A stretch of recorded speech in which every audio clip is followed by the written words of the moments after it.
allow the two children to have the budget. It's okay. Off your mind. It's okay. She off your mind. Like me. Chai! Now wow, people wey suppose talk through to power don't off mind. And if we talk, now 500,000 they go summer us, call them hate speech. But fear not, Mayegun don't come. Ingo torchlight every corner, nooks and cranny of all these bad people where they spoil our country.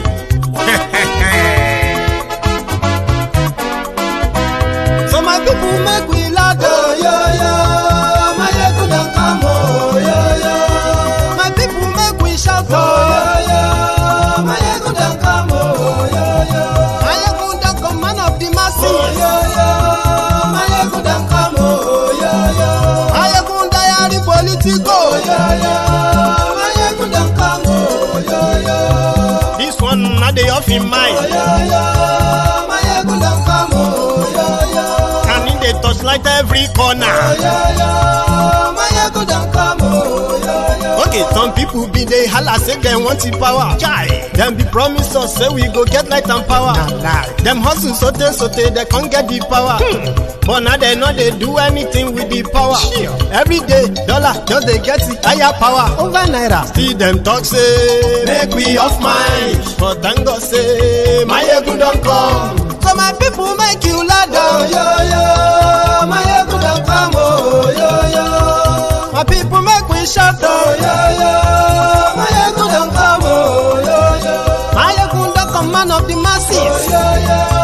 Mayegun don't come, oh yo yo. Mayegun diary politico, oh yo yo. Mayegun don't come, oh yo yo. This one not they off in mind, oh yo yo. Mayegun don't come, oh yo yo. Person where they do evil, no one make person talk. Them say that Mayegun, that man too they talk. He too they talk. Say Mayegun diary, he they hot like pepper. But every day then they take money in bulk. Woman picking, they the street they hawk. Still them talk say make we no talk. But thank God say Mayegun don't come. So my people make you laugh, oh yo yo. Mayegun don't come, oh yo yo. My people make you shout, oh yo yo. Mayegun don't come, oh yo yo.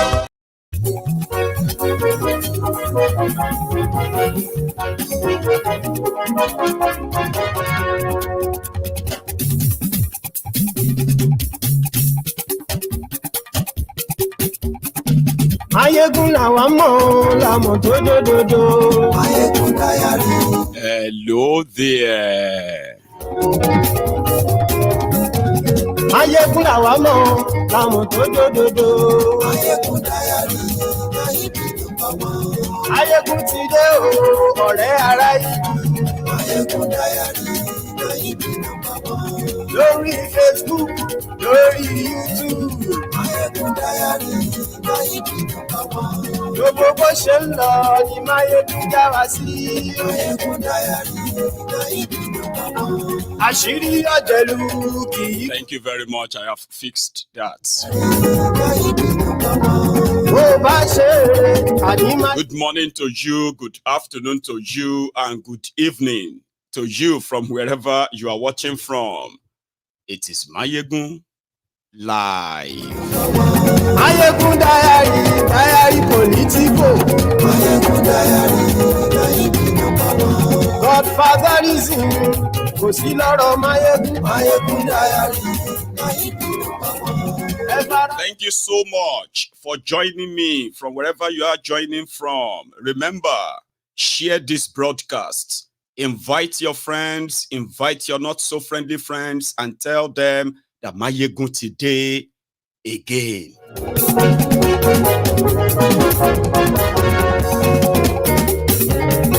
Ani esunraki. Mayegun today.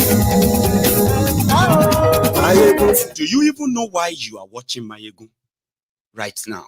Or I've always been watching Mayegun. Lórí Facebook. It is called the need to know basis. That's the first step. What you don't know, is what you don't know. It's probably even like bigger than you. But the moment you do know, You are bigger than what you do know.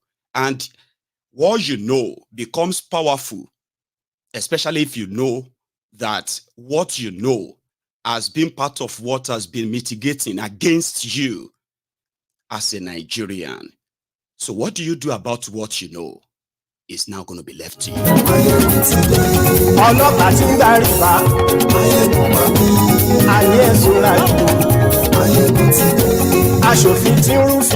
Stressing it.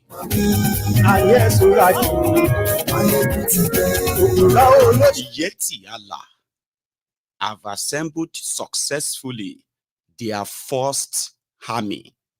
Edirao.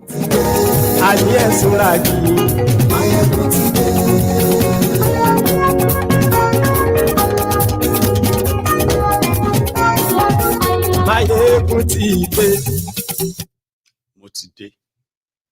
So good morning to you once again, and good afternoon to you, as well as a good evening to you from wherever you are watching from. It is Mayegun Live.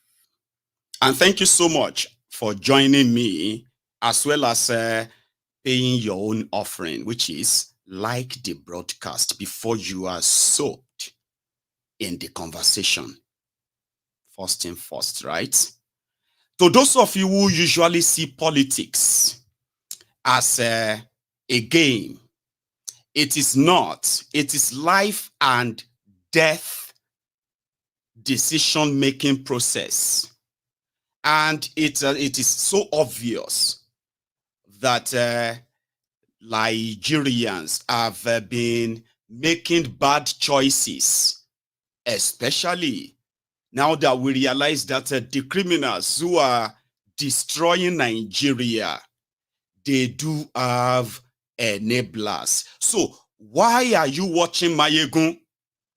You are watching Mayegun because if you are not directly affected by what is going on in Nigeria, that does not spare you from the consequences of what is going on in Nigeria. You know, you need to feel it. You don't really have to be there physically. But when you are there as well and you are feigning ignorance, it's mostly because, one, people don't know. And because they don't know, they can't act. There are so many factors working against you, knowing and understanding the danger that these criminals represent being in charge of Nigeria. So when you now understand the danger and you realize that bad government is like a stray bullet. Stray bullet is a bullet that misses and is eventually going to hit something. And it could hit you. Their most popular vuvuzela. That's exactly why you are watching Mayegun's Diary Political. I don't care where you belong. But on Mayegun's Diary Political, everyone will understand the consequences that you carry depends on where you belong. At the end of the day, now all of us be waiting victims. But the earlier a lot of us understands the danger we are in, Mayegun's Diary Political is to help you understand and possibly stop them. We have to stop them. You see these characters, right from the local government level to your federal government level, right? It is like an organized crime, like organized criminals, whose only goal and mission is to keep you where you are now, if you are not one of them watching me, by the way. So what does Mayegun do? Mayegun wants you to understand that even if you are supporting and defending rubbish, you at least need to understand the consequences of your action. They might want you to point fingers left, right, and center, right? But when it is you, just you, with all of the available information in your possession, you will never lie to yourself. And that is why you are watching Mayegun. So you might belong, like I said, I don't care where you belong. You are going to tell me where you belong. This is what I've been doing for years. And how would I know where you belong? Or how would you know where you belong? It is how you react to what Mayegun says, and those Mayegun exposes.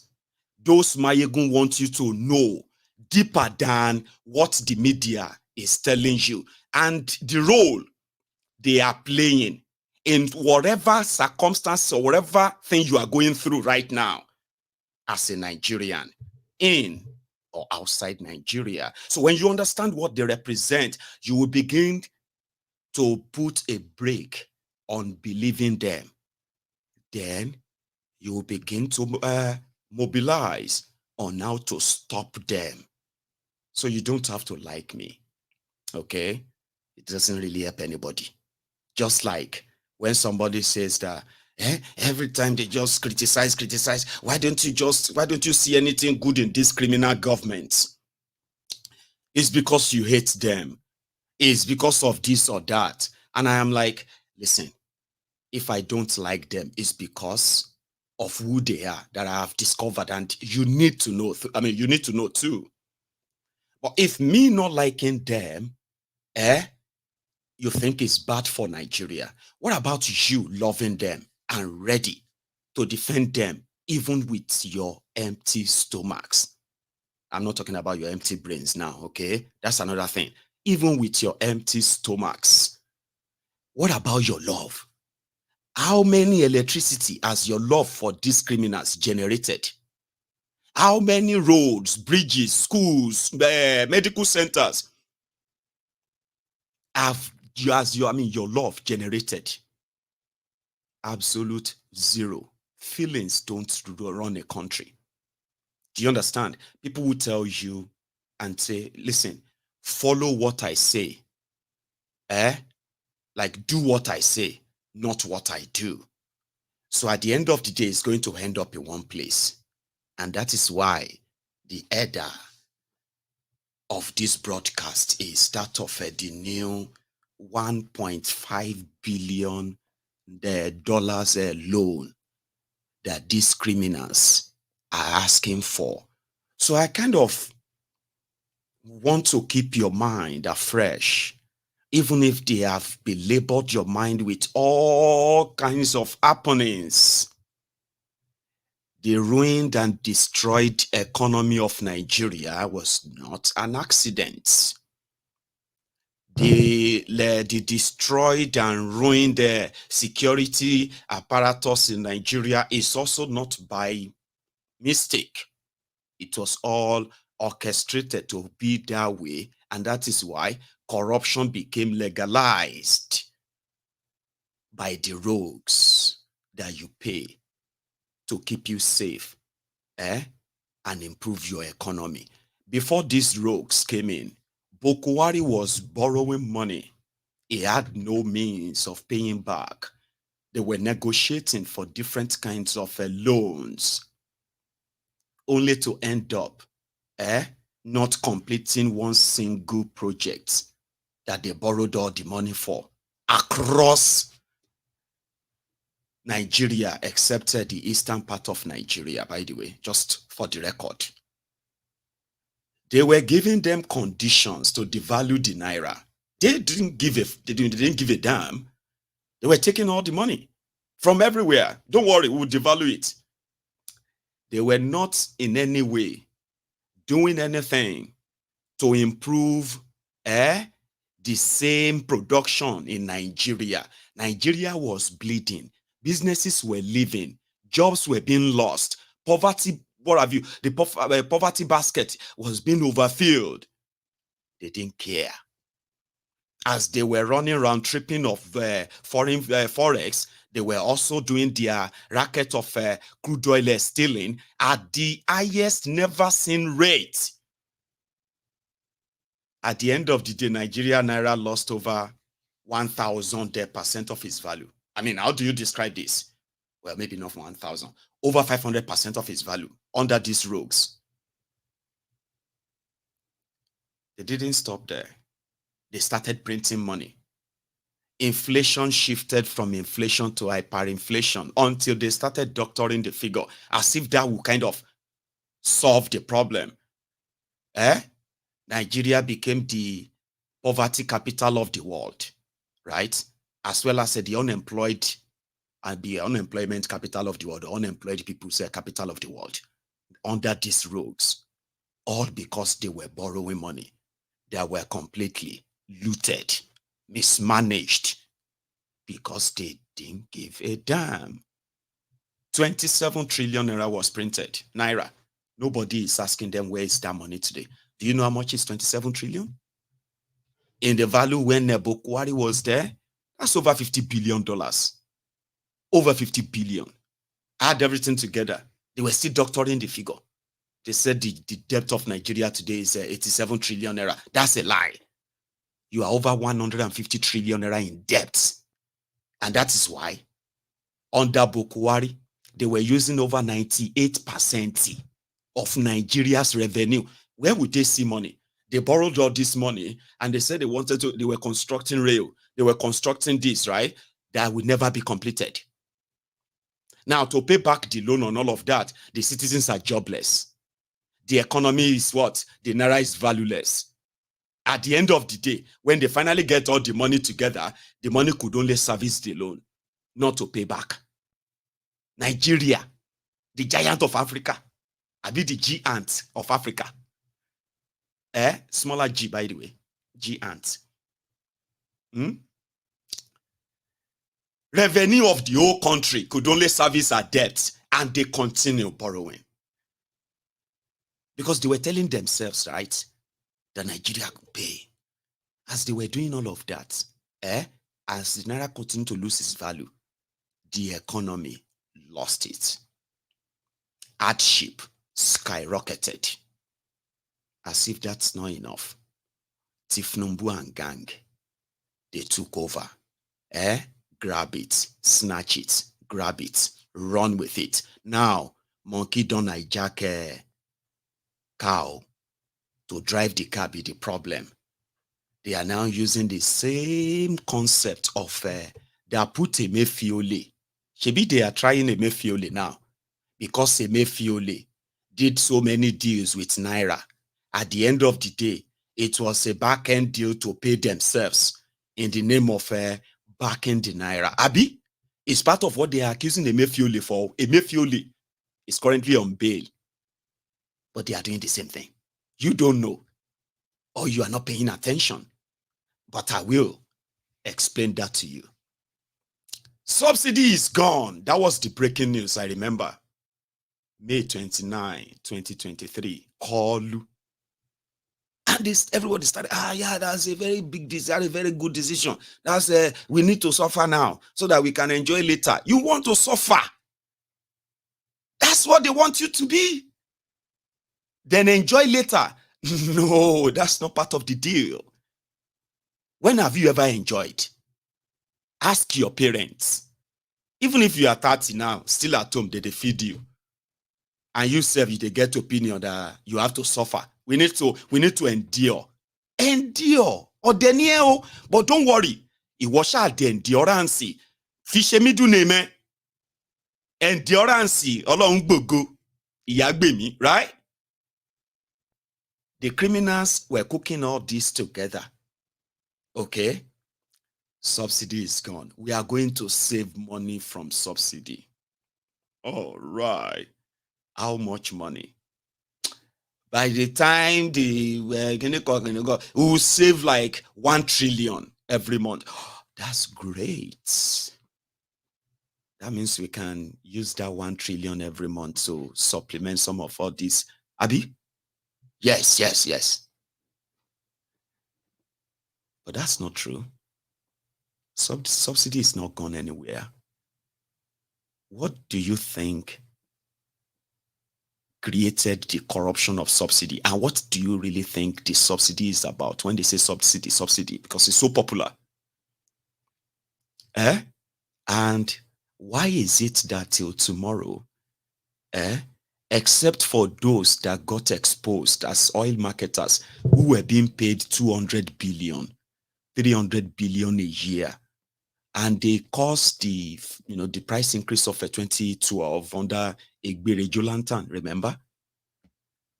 Except for that time that they exposed and they started the trial of the oil marketers who have been paid subsidy but diverting the same oil to neighboring country. One of them is governor today, is the governor of Ogun State, Dubious Dapo, Aiding Oil.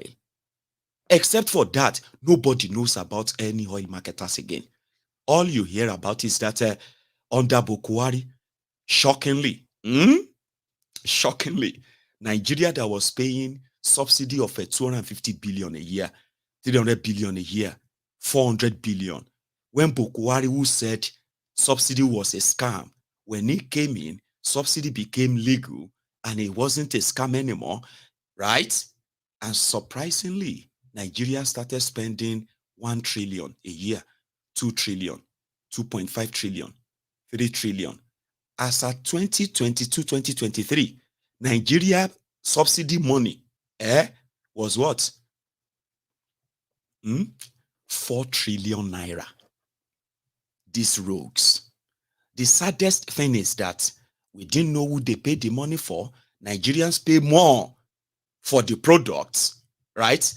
That they subsidized more, all right, for that period as well. Until this day, nobody knows who they were paying the money to. And they needed dollar. They were borrowing money to give their friends. Here you get. So now those ones were like, if subsidy is gone, that's fine. And now Naira is in the gutters. We need to provide the dollars for us, and this is the equivalent of what it's going to be. By the time we put all of this together, a liter of petrol in Nigeria will be 1,250 naira. That is one of their leaked secret memo. Yes. And because it got leaked, they postponed it. Say, okay, you know what? Since we have already told the people that subsidy is gone, we'll make sure that we subsidize your dollar. Here you get.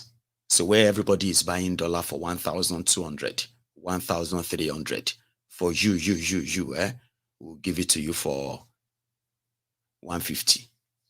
Is that all right? Is that fair enough? So that you can still keep the price normal. Well, that's fair. So what about the dollars? What happened is that we don't really have dollars in the Central Bank of Nigeria that can cover that kind of payment. But what we are going to do is that NNPC and UBA, they are talking to the Afrexim Bank on our behalf to give us $3.3 billion loan. So once they give us that loan, we intend to give them $12 billion worth of crude oil. So once the deal is okay and sorted, right? Be rest assured that there will be dollars available for you. Okay, wait. And just about a week ago, the news broke that $2 billion from the $3.3 billion promised them by the Afrexim Bank was ready and released to them. They received that. So now, for the next 1 or 2 months, the price of petrol, the price of this and that, they can still remain same because the marketers have been subsidized, their own friends. And guess what?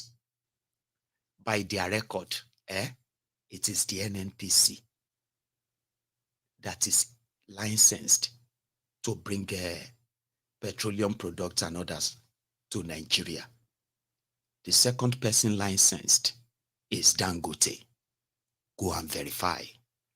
Now, you see as the scheme was going, and everybody is still feeling like, okay, yeah, it's okay, we can still pay 650 naira. I just don't want them to increase it. If they try it, that one is the problem. So you can feel like people will remove subsidy are also assuring you that the price won't increase. Does that correlate? I mean, correlate. You remove subsidy and you told people and you said, anything, whatever price you bring your petroleum, anybody can go, everyone can go and bring petroleum and sell in Nigeria. Here you get at whatever your landing cost. We are no longer involved. But behind the scene, you are giving them the dollars you borrowed in the name of the country. Negotiated with $12 billion worth of crude oil. 164 million barrels of crude oil to be given to them if Nigeria refused to pay in 5 years. And these guys have no plan of paying anything. So which means Nigeria will lose 164 million barrels of crude oil. Depends on, at the current price, it is worth $12 billion.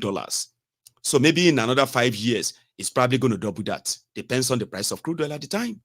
So that's the deal, only to hand the money to their friends so that the price of petroleum and diesel can remain the same for the next few weeks. Now they are talking to the World Bank for $1.5 billion loan. In their 2024 budget, they said they were going to borrow 10 trillion, nearly about 9.7 trillion naira. If you put that into the exchange rate, it's going to be somewhere around $9 billion. They already put that in there. What are they going to use the money for? In their budget, the money is to be used for, development, road, schools, this, that, blah, blah, blah, to fund the budget. That's what they wrote in there, right? Also, last month, in December, which is last year, their Senate approved $7.8 billion loan request of Tinubu to fund the budget.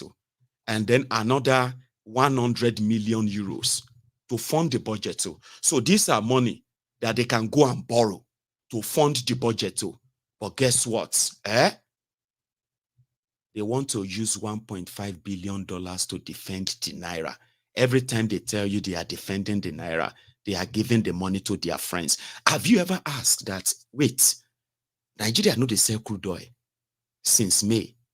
Let's even say we know what happened to the crude oil of Nigeria for 8 years under Bukwari, Abi, where 700,000 barrels of crude oil were being stolen every day. We put all of that figure together and we said, if the whole crude oil stolen under Bukwari is actually sold and the money is given to Nigeria, no intermediary, no nothing, right? Nigeria would have made over $300 billion. Convert that to your Naira. It can fund your budget for the next 5 years without borrowing a kobo. But that is currently in the pockets of all those who said they were working to make Nigeria great. And people like us exposing them are those who are demarketing Nigeria. It got so bad that they discovered, they stole Nigeria crude oil. It ended in China. And it got discovered. So China had to pay. When they put all the money together, it would have been about $2.something billion. Malamun and Bukwari came in. They parried the money. Till tomorrow, the money is gone. China don't pay. Gone.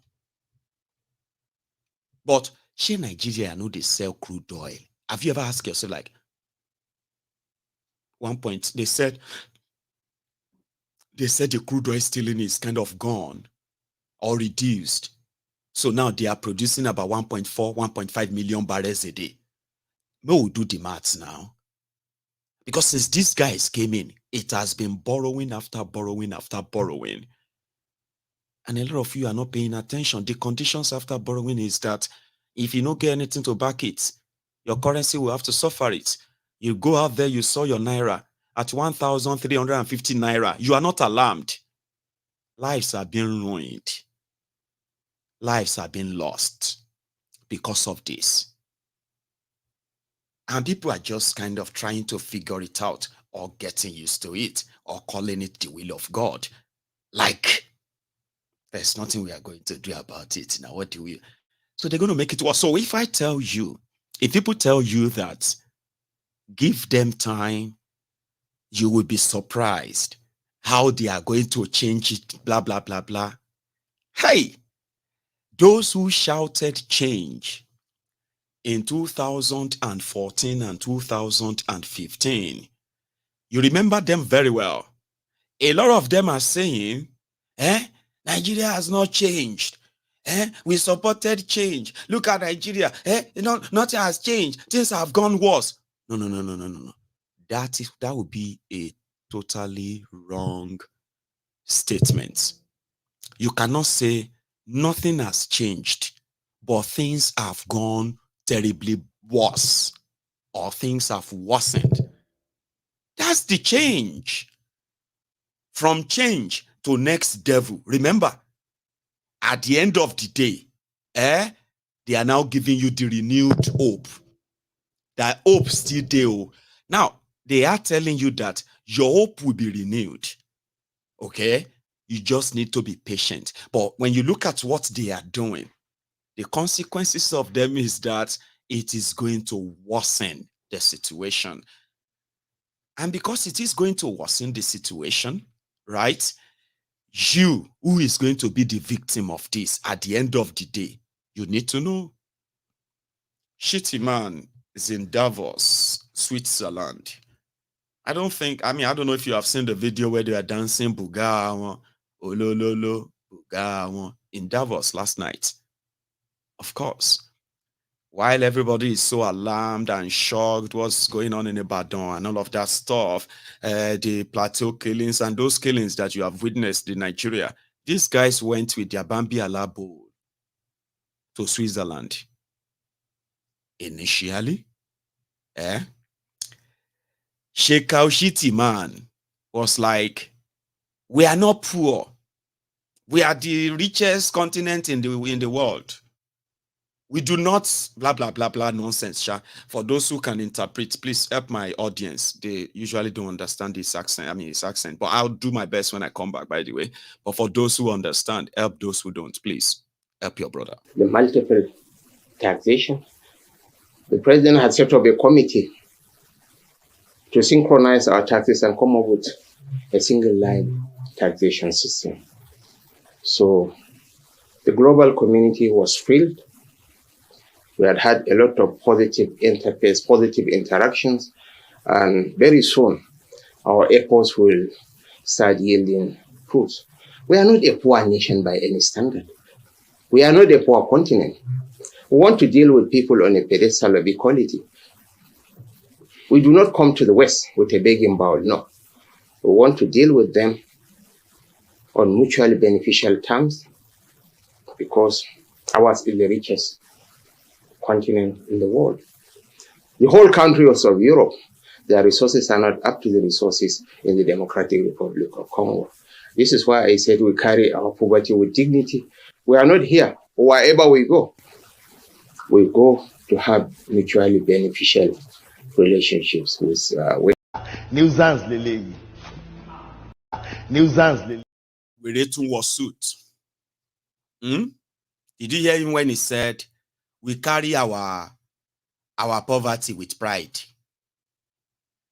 We are not poor continents. We are supposed to be rich. The problem is inequality. Who are those who created the inequality? Sheikh Shetima there, one of them. And it's still pretty much the road to the poverty that everyone, who has become the victim in Nigeria today is caught in.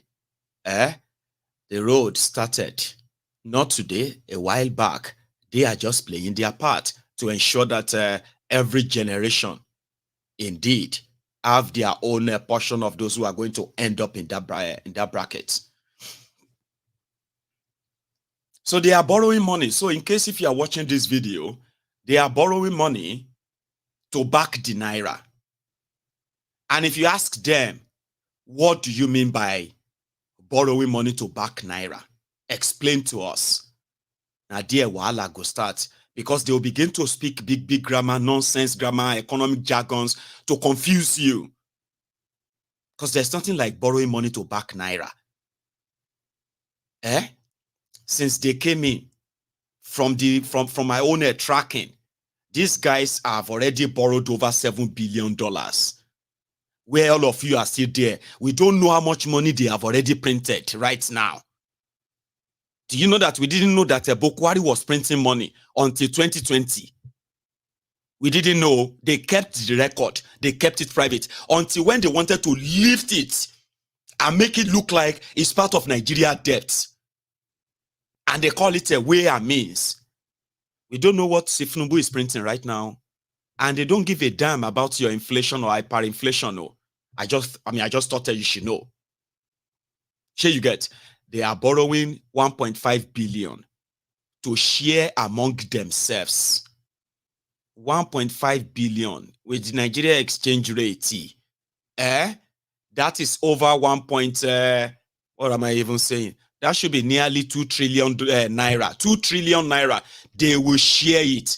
So the reason why dollar can skyrocket is because if their friends who they say are oil marketers, the moment they say they need dollar, and they have to go out there to source for it, that is the moment you're going to hear that Nigeria Naira is now 1,800 Naira to the dollar.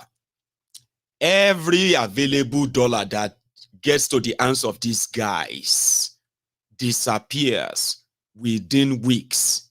And when the money is gone, they started hunting again. But you are waiting because they told you they were going to give you student loan.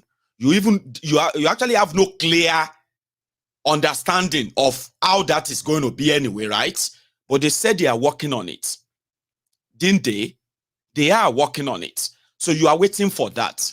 Abi, you are waiting for them to construct and then, equip your hospitals, your schools, pay the staffs and employ enough hands to actually work in these places, Abi. You are waiting for that. But the moment the money comes in, they already have a plan for it. And if they feel like the money they are squeezing from those of you who still have taxes, who still have jobs or anything they can tax, these ones will tax you out of business, by the way. It's not a good news. This is a bad one. And that is why I said on Mayegun's Diary Politico, the reason why you are watching this video is not because I want you to hate people. I just want you to understand the situation that we are all in. So if you find means of defending any of this, what you are doing to yourself and your own generation unborn must be well understood. You are ruining them and they are going to end up in the poverty created by these criminals that you think probably have something to do to change your situation. They don't. Their plan of fighting poverty is to hand you money. They have no plan of investing, the real investment in your economy, the real investment in your infrastructure. When they do all this, when they say they are building road, it's simply because it is the easiest avenue to steal money at the same time to launder the money. And that is why sometimes we ask ourselves and say, listen, you see everybody where they go to who are like a science student and they later turn out to become civil engineers, construction engineers, and all of that, engineers and all that. And then you have what do you call it? You have the local engineering companies as well, like who says we are engineering companies, contractors and all that. Oh, Baba, you still have to see the Julius Baja, 63 years after independence, Julius Baja building gutters, CECCC, building bridge, what do you call it? Everyone from all over the world, right? Still coming in, taking the chunk of the real job because Nigeria can't build anything. That is what your government says. That is what Nigeria rulers and the ruiners have said for years. So when they say come and contribute to the blah, blah, blah, blah of your country, most of what they are asking you to is that come and join the league of those who are looting the country. Because you all know, it's the system, right? Is a system that enabled the criminality enough that everyone can't wait to take their own turn. So come, let us work together with thieves, career criminals, whose actions are in total contrast to what they say or tell you while you are waiting. They promise to pay you 25,000 naira. That one has created controversy, created Edu Gates, Be Better Gates, where billions of naira has gone into the hands of private individuals into the bank account, private account of private individuals. But the poor people that they wanted to give the money to since May 2023 till now, they are still waiting because they can't sort themselves. They can't have enough. Enough to now say, okay, yeah, we have had enough now. Let's give the poor people the rest. And you can tell that's what it is now. So they tell you something, they're doing something else. Their own idea of lifting people out of poverty is like that of the idea of Agbero in Lagos. Rob Peter to pay Paul. Do you understand? Cash out from your mystery. The mystery they actually orchestrated. And everybody can begin to raise up their hands and begin to raise up their legs and begin to hit the ground at once. You know what I mean? Like the Miyetti Allah soldiers. And then they can throw out a word of Naira note and say, hey, yeah, say, that man is so generous. Your money, your communities are lacking adequate, necessary and basic amenities. Your lives have been cut short because of the greed of these criminals who are indeed from different of our own ethnic nationalities across Nigeria. So they tell you something, they're doing something else. Then you are hoping that maybe they will still do what they said they will do. You are waiting. And guess what? To make it worse, it's not as if Nigeria is rich, yo. They have depleted Nigeria so much that these guys have brought terrorism to their own supposed country. I mean, a lot of people have come out to say, listen, look at all these billions being paid to the terrorists as ransoms. But when you see all the terrorists themselves, you can tell the money is not reflecting on on them. Which means the money is going up somewhere that is funding the operation. Who are those somewhere they're doing that? The criminals you call the excellencies and distinguish the honorables and whatever you call them. Do you care how that kind of, Nigeria is poor. The resources of Nigeria, they brought terrorists on the people, kill the people, chase them away, and begin to illegally mine all those resources. All they care about is what they can take from you. And if you are not seeing it, it's because you have chosen to be numb about it, which is very bad. I used to say, it's okay. Maybe when you become a victim, you probably would then understand the danger that you have been enabling yourself. I don't know where you belong, and I don't care. But I do wish you will care about the consequences of your own enablement. Nigeria is poor. All the avenue where Nigeria could actually make money and such money reinvested in Nigerians. You invest the money in their education, invest in their healthcare, invest in the infrastructure, improve the quality of life, and then you have a rich country. But it is deliberately put this way. Then they have made Nigeria poor.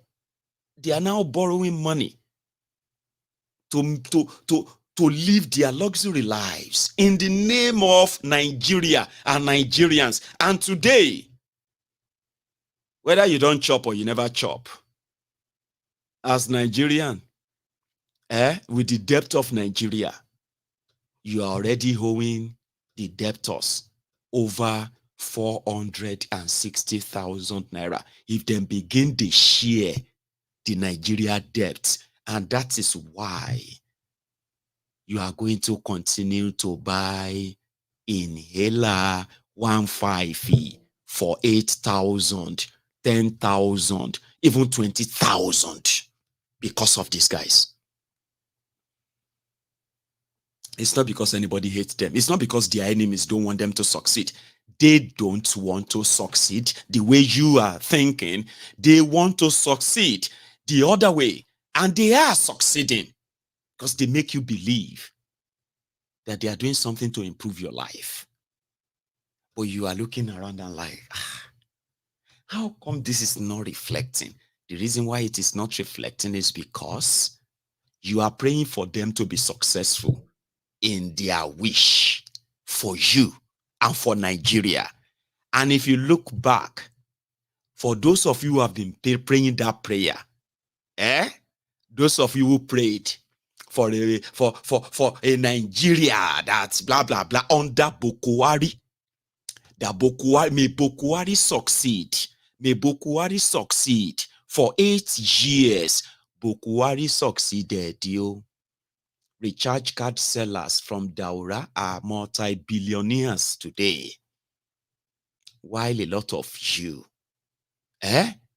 you are still owing money for the last week's Gary. Now, you can't even pass your main streets anymore. You have to kind of pass the back streets since you never get the money. Your salary has not been paid. You've already spent it. You are already in debt. I'm getting paid 150,000. You are already in debt of over 300,000. A lot of you are just this little tiny sickness from poverty. And Bokuwari succeeded in printing 27 trillion naira that none of you actually have any clue what they did with it. But you're going to pay. You are going to pay with hyperinflation, worthless naira, epileptic power supply. Because by virtue of what Nigeria is now, Nigeria cannot build anything without borrowing money for it. And the crook who are borrowing, they are still stealing it. You see, saying a double jeopardy be that. So when you pray for them to succeed, you might actually be praying in reverse against yourself. And that is why you are watching Mayegun, to make you understand. Actions have consequences. Elections have consequences. That one is popular. Elections have consequences. Be careful of what you pray for. And today, they've told Nigerians they are borrowing $1.5 billion from the World Bank. World Bank. For those who know better. Poverty is sheshebereniu. If you don't stop them when they are done, a lot of you will wish you were never born. As sad as that might sound. Because you see, these guys, they don't give a damn. If you don't stop them, like I said, one single accident, one single sickness, one single attack or invasion, just one single stray bullet away from poverty. For those of you who are still keeping your head afloat right now, this is our country. We don't want war in Nigeria. We don't want this or that. What a war Nigeria? Oh, Fulani, refugees everywhere. Tell me, where else do you have over 10 million people living in refugee camps across Nigeria? Anywhere in the world? Please give me names. Syria fought war. They don't get 10 million refugees. Yes. And the number is growing. Internally, Iraq fought war. Iran is there. Afghanistan, that Nigeria is tilting towards gradually to become Nigeristan, is there. One, 10 million refugees. The Sahel, where the terrorists came from, all of the countries in the Sahel, they don't get 10 million refugees. So Nigeria get refugees inside Nigeria. They still get refugees inside Niger Republic. Nigeria has get refugees in Cameroon. Shotigbori. And we are not fighting war. We are not. The criminals continue to take pictures, photo ops, and the rest of that to show you that they are doing something. But when you look around you, you're asking yourself, why are we not seeing any? What have you? No. You will see it. The last time Miyetti Allah, the first time the Miyetti Allah came out, they were defending the Fulani herdsmen invading people's farms. Okay. Then things graduated to them defending the Fulani terrorists carrying AK-47 as protection. They defended that. Then the other time they came around was when the governors of southern Nigeria met in Akure, where the late Akeredolu convened a meeting, right? Miyetti Allah was there. Some Fulani governors were there. This Matawale Wiri from Zamfara then was there. That was when I knew, these are the people funding these terrorists. Giving protection to this group of spokespersons for these terrorists. If not, you would never see a group of terrorists have spoke people mingling, hobnobbing with people in public if they didn't have their real backers who are governors. And guess what their demand were? To resolve the problem of Fulani invading a farm. Fulani from Sokoto, Abi Futa Jalonu, Futa Soro. See, they initially said those who were attacking our people, especially in the southern part of Nigeria, Yoruba land, including Igbo land, they said they were Fulanis from Chad, Fulanis from Niger, Fulanis from Libya. They even said because of the death of Gaddafi, that was why the terrorists invaded Nigeria. Meanwhile, they brought them. They confessed that they brought them. Terrorists confessed. The criminals who brought them also confessed that they brought them back, that since their brother is in power, they can come back now. A lot of them came out. Bauchi governor said, every living Fulani in any part of the world consider Nigeria as their traditional land. Baba mi oshere, governors. So they went to Akure to discuss this crisis of why Fulani from Libya, Fulani from Mauritius, Mauritania, Fulani from, Fulani from Ghana, Fulani from every other place, that what they couldn't do everywhere, Central African Republic, they are killing people in Ekiti, they are attacking people in Ondo. Baba, they can't say Miyetti Allah is representing them. So the meeting with the APC, Egbekegbe's governors, they can't meet for Akure. Guess what they offered? They offered to protect the southern Nigeria against those ones. They wanted to help the southern Nigeria to identify the Fulanis who are terrorists and the Fulanis who are not. So therefore, they wanted to be the vigilantes that will be providing security. For us, for example, in Yoruba land, Nnamdi Kanu ran crazy like, kill you. Amadioya perish you there. If you triumph for the Afra land, just write your will before you cross the border. A lot of us also ran crazy like, what the hell? You invaded our place, attacking our people. Now you want to provide security for us so that we can be safe. Are you being serious? Our reaction, as usual now, the way they don't bond them well. That didn't happen. Okay?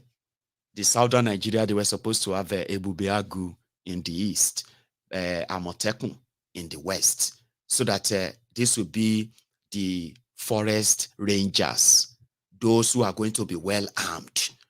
If they see any Fulani with guns, they will arrest them and they will deal with them like, Then if they see, if any Fulani invasion is to kind of want to happen, they will be there before they happen, because this is Yoruba land now. This is Igbo land. But things changed. Amotekun was established. Tinubu was against it because he believed that was going to be taken wrongly by the Fulani North. Tinubu was against it, and he never hid it. You understand? He was against it. But it was still established anyway, right?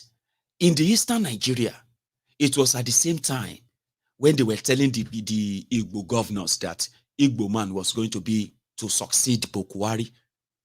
They even convinced the devaluing to leave PDP and join them, because he is somebody that Bokwari loves so much, and Bokwari is thinking of making him the next president.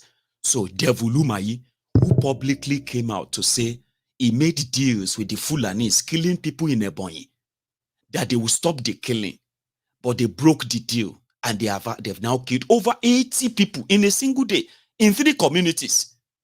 I won't forget. Devaluing took a 360 turn, joined Bokwari, and guess what? Ebubeagu became the hunting dog by the Igbo governors after their own brothers and sisters, the Igbos, the young people in Igbo land. Till tomorrow, Ebubeagu is not in the forest going after the Fulani terrorists. They were going into people's homes, breaking into their homes, taking their properties like SARS, and killing those they can kill. It's like, you know what I mean? Like, to the Yorubas, Amotekun was disarmed before they could put on their uniforms. Before Amotekun could put on uniforms, they were disarmed. You can only carry Kondo or Shakabula. The kid can start, the smoke gun against AK-47 wielding criminals, terrorists, that have the conviction that their own forefathers, Uthman Dan Fodio, was the owner of the place that is now called today's place called Nigeria was supposed to be their great grandfather's estate, Ile Yoruba, Fodio's estate. There are those who are convinced like that too. With guns, the same people they carry Kondo inside forest. The argument continued and continued until today. They haven't allowed the Amotekun to carry automatic rifle today. Well, cut the long story short, the news broke and they said what could not be done in Igbo land, what was rejected outrightly in Yoruba land, especially, they said that a state in middle belt part of Nigeria, Nassarawa, they've launched it. And it wouldn't, there's nothing bad in putting together local security, as all of us have been talking about. Let the citizens have their guns to defend themselves, or allow the regions to put together their own defense team, comprising of the locals who know the territories. The police in Nigeria they've shown that they are overwhelmed or compromised. The military in Nigeria, they have shown that they are overwhelmed or compromised. Now, if you want to end this barbarism, this insecurity, let people defend their territories with whatever weapon they deem fit. At least license them. And then every weapon that goes into their hands are already known. Sure you get. But no, we all know why they won't let that happen, because that is already considered as an attack on the northern Nigeria. If you say you want to defend yourself, it's an attack on the northern Nigeria. But Nassarawa, Miyetti Allah, it's good. In Nassarawa, may I show you? To idan muka koma Najeriya, a yau ne kungiyar Fulani ta Miyetti Allah kautal hore ta ƙasa ta kaddamar da kungiyar wato 'yan sa kai domin taimakawa jami'an tsaro wajen inganta tsaro a jihar Nassarawa da ƙasar baki ɗaya. Kungiyar dai ta ce tuni ta tantance mutane sama da 2,000 a jihar ta Nassarawar. Alhaji Bello Abdullahi Bodejo shine shugaban kungiyar, ga kuma ƙarin bayanin da yawa Abdu Halilu.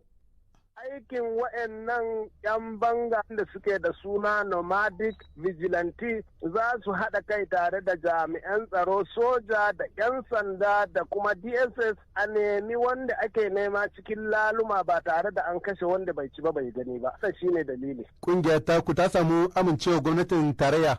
Muna fata ta samu amincewar gwamnatin tarayya ko kuma hukumomin tsaro domin saboda mu abin da muke gani da cewa taimaka ma gwamnatin kanta za mu yi kuma za mu taimaka wa gwamnonin Najeriya ne akan wannan abin da muka ɗauko. Suka ma a Nassarawa mun yanke hukunci za mu kaddamar da mutum 4,000 amma yanzu muna da data wanda muka tantance mutum 2,140. To kaga gidajen da aka ɗauko wa'annan mutane har 2,000 ya nuna da cewa mun san ina ne gidajen suke kuma mun san da cewa a watakila da akwai wahala ya zamanto wanda muka sa ya kasance akwai ɗan ta'adda a cikin gidansu ya bari. To muna fata gwamnatin tarayya ta fice mu, gwamnoni su fahimce mu, haka zalika jami'an tsaro su fahimce mu, taimakawa ƙasar nan muke so mu yi. Mun fara da jihar Nassarawa, ina fata nan da wata 6 duk wani al'amari wanda yake faruwa a jihar Nassarawa ba za a sake jin shi ba insha Allah. Idan kuka samu mai laifi ko za ku mishi hukunci ko kuma za ku ba hukumomi na ƙasa ne su musu hukunci?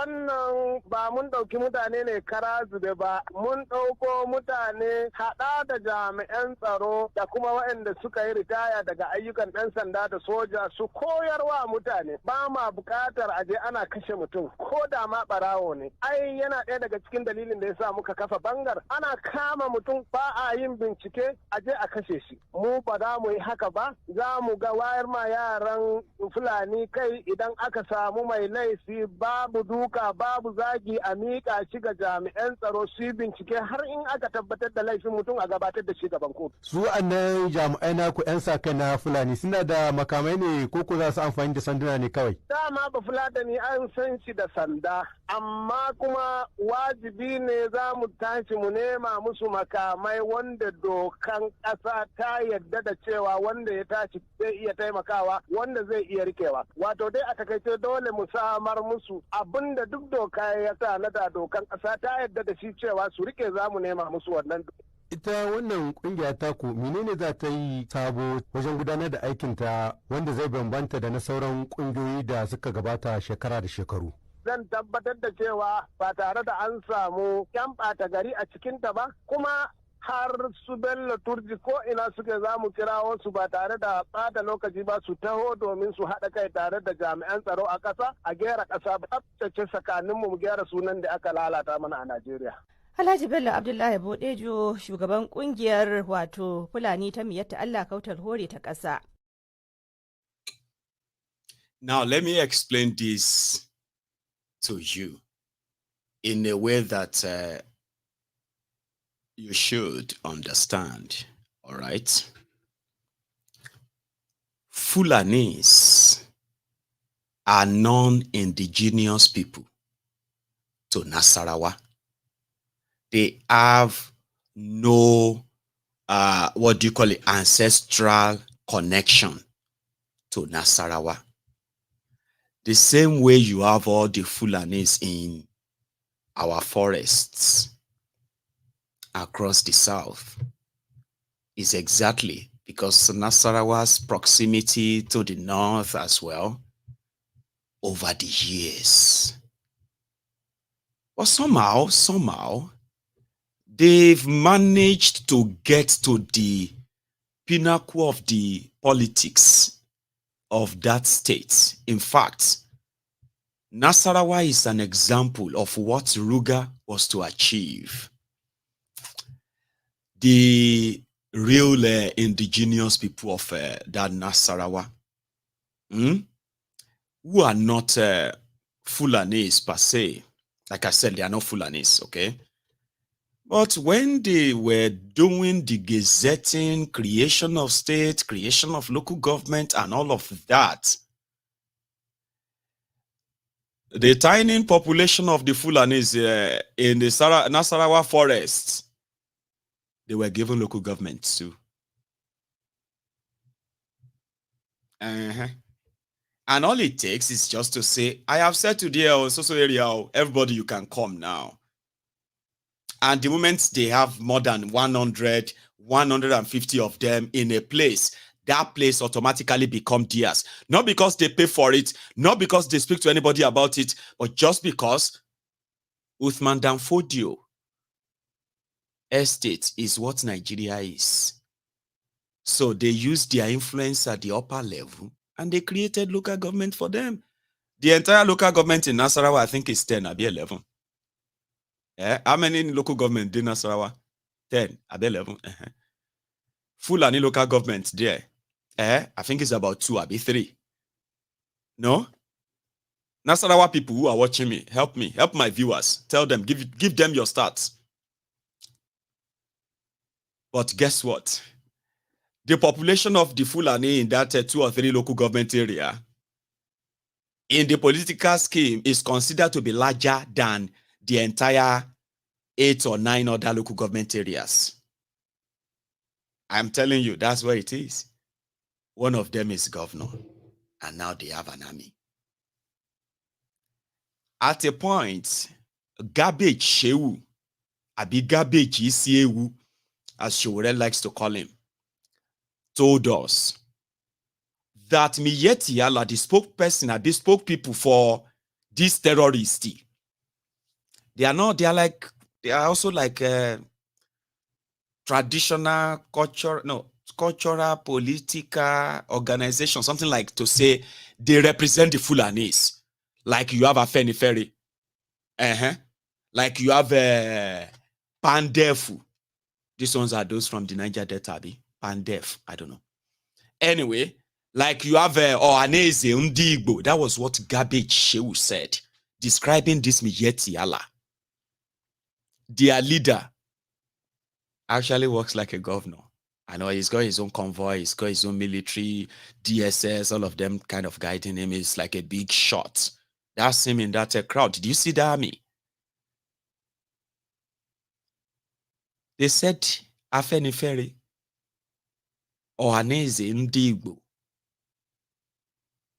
Miyetti Allah. They are the same. Can Ohaneze Ndigbo adopt IPOB ESN, please? We'll try something. Ohaneze Ndigbo.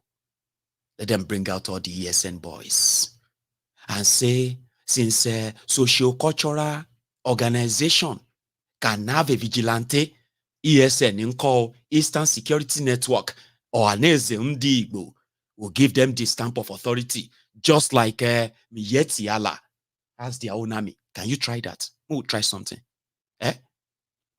Afenifere put their own army together. And declare we want to provide security and pursue all the terrorists in our land. And then give them real guns. Do you now see some of you now, like, listen, I'm not you. If you are Igbo, right? Stay out of it. Okay, please stay out of it. I'm talking to non-Igbos now. How do you feel? Tomorrow morning. Abu? What do you think? Tomorrow morning, Ohaneze Ndigbo, bring out at least maybe just 2,000 out of over 20,000 ESN officers, okay? Just 2,000 like Miyetti Allah. What do you think? That should be like equality, right? No, that cannot. Really? Did you see the inequality called Nigeria? Did you see the injustice called Nigeria? Do you now see the many Nigerias instead of one Nigeria? Do you understand that? That is why Nigeria needs to break up. You cannot run a country like that. Generations who watches their parents suffered. They need to know why their parents suffered. And if they want to avoid that same fate, then they must act differently from their parents. That is why you are watching Mayegun's Diary Political. That is why.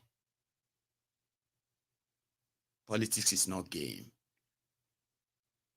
And if you think a country can be run that way, like, then you are not thinking, or possibly you are not actually thinking right. It's just a matter of time. In, I think it was around March or April, Adisirika moved the headquarters of Federal Aviation Authority of Nigeria. Is that not what is called the FAN? From Lagos to Abuja. And few other things like that. And a few days ago, you heard that they were relocating some operations of the Central Bank of Nigeria back to Lagos, and that has sort of raised some dust. So many conspiracy. Why Lagos? If you want to decongest Abuja, must you then go take them to Lagos? Why not Uyo? Why not Onitsha? Why not Odogbolu, my town? At least use them to develop, that kind of a thing. People were asking questions. There must be something. Lagos is already congested. Like, people's lives are shortened because of the life they spend in traffic and all of that. And that is true, by the way. Like, it's health hazard. They kind of experience, a lot of you experience in Lagos, right? No rest, no nothing. Like, man, no light, no, what the hell? Now, strong, kind of like, let's be honest, though. Sure you get. Why would you take them to Lagos? No. We are bringing more. And right now, part of the conspiracies that are flying here and there, one of them is that, you see this insecurity in Abuja? Tinubu and his people. And you can tell who is likely going to say that. It's going to be Abiaudu from Borono North, Abi Kaduna North. Abi is primarily Sokoto. Because they probably don't live in Abuja.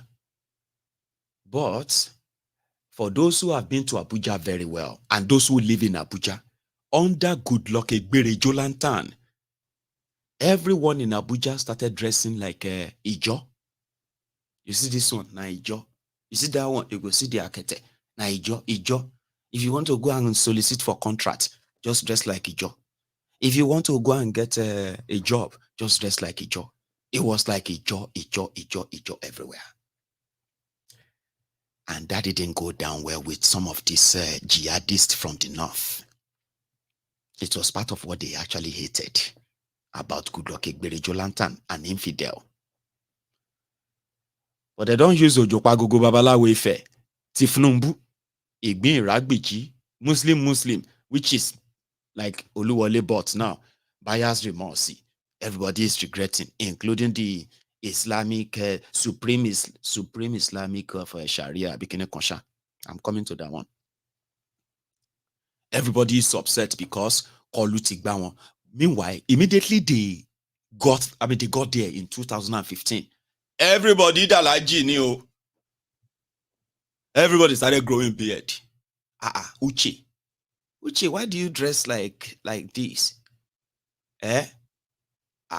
So don't call me Uche here. Just call me Abdul Uche or Uche Din. Uche Shuku, you don't turn to Abdul Uche. I was in Hajj last year. Did you not see my photo on Instagram? I have converted to Islam. Bro, come on, man. Come on. Igbo man converted to Islam because Bokwari is in Abuja. You know those things are for contract. Igbo man, they tell you, saying don't be allergic. Can't they grow beard? They can say, Salam alaikum. Salam alaikum, mana, allergy. Salam alaikum, mana. Salam alaikum, mana. Na go day, mana. Allergy, na go. Oh, you know, Ja, that was their politics in Abuja.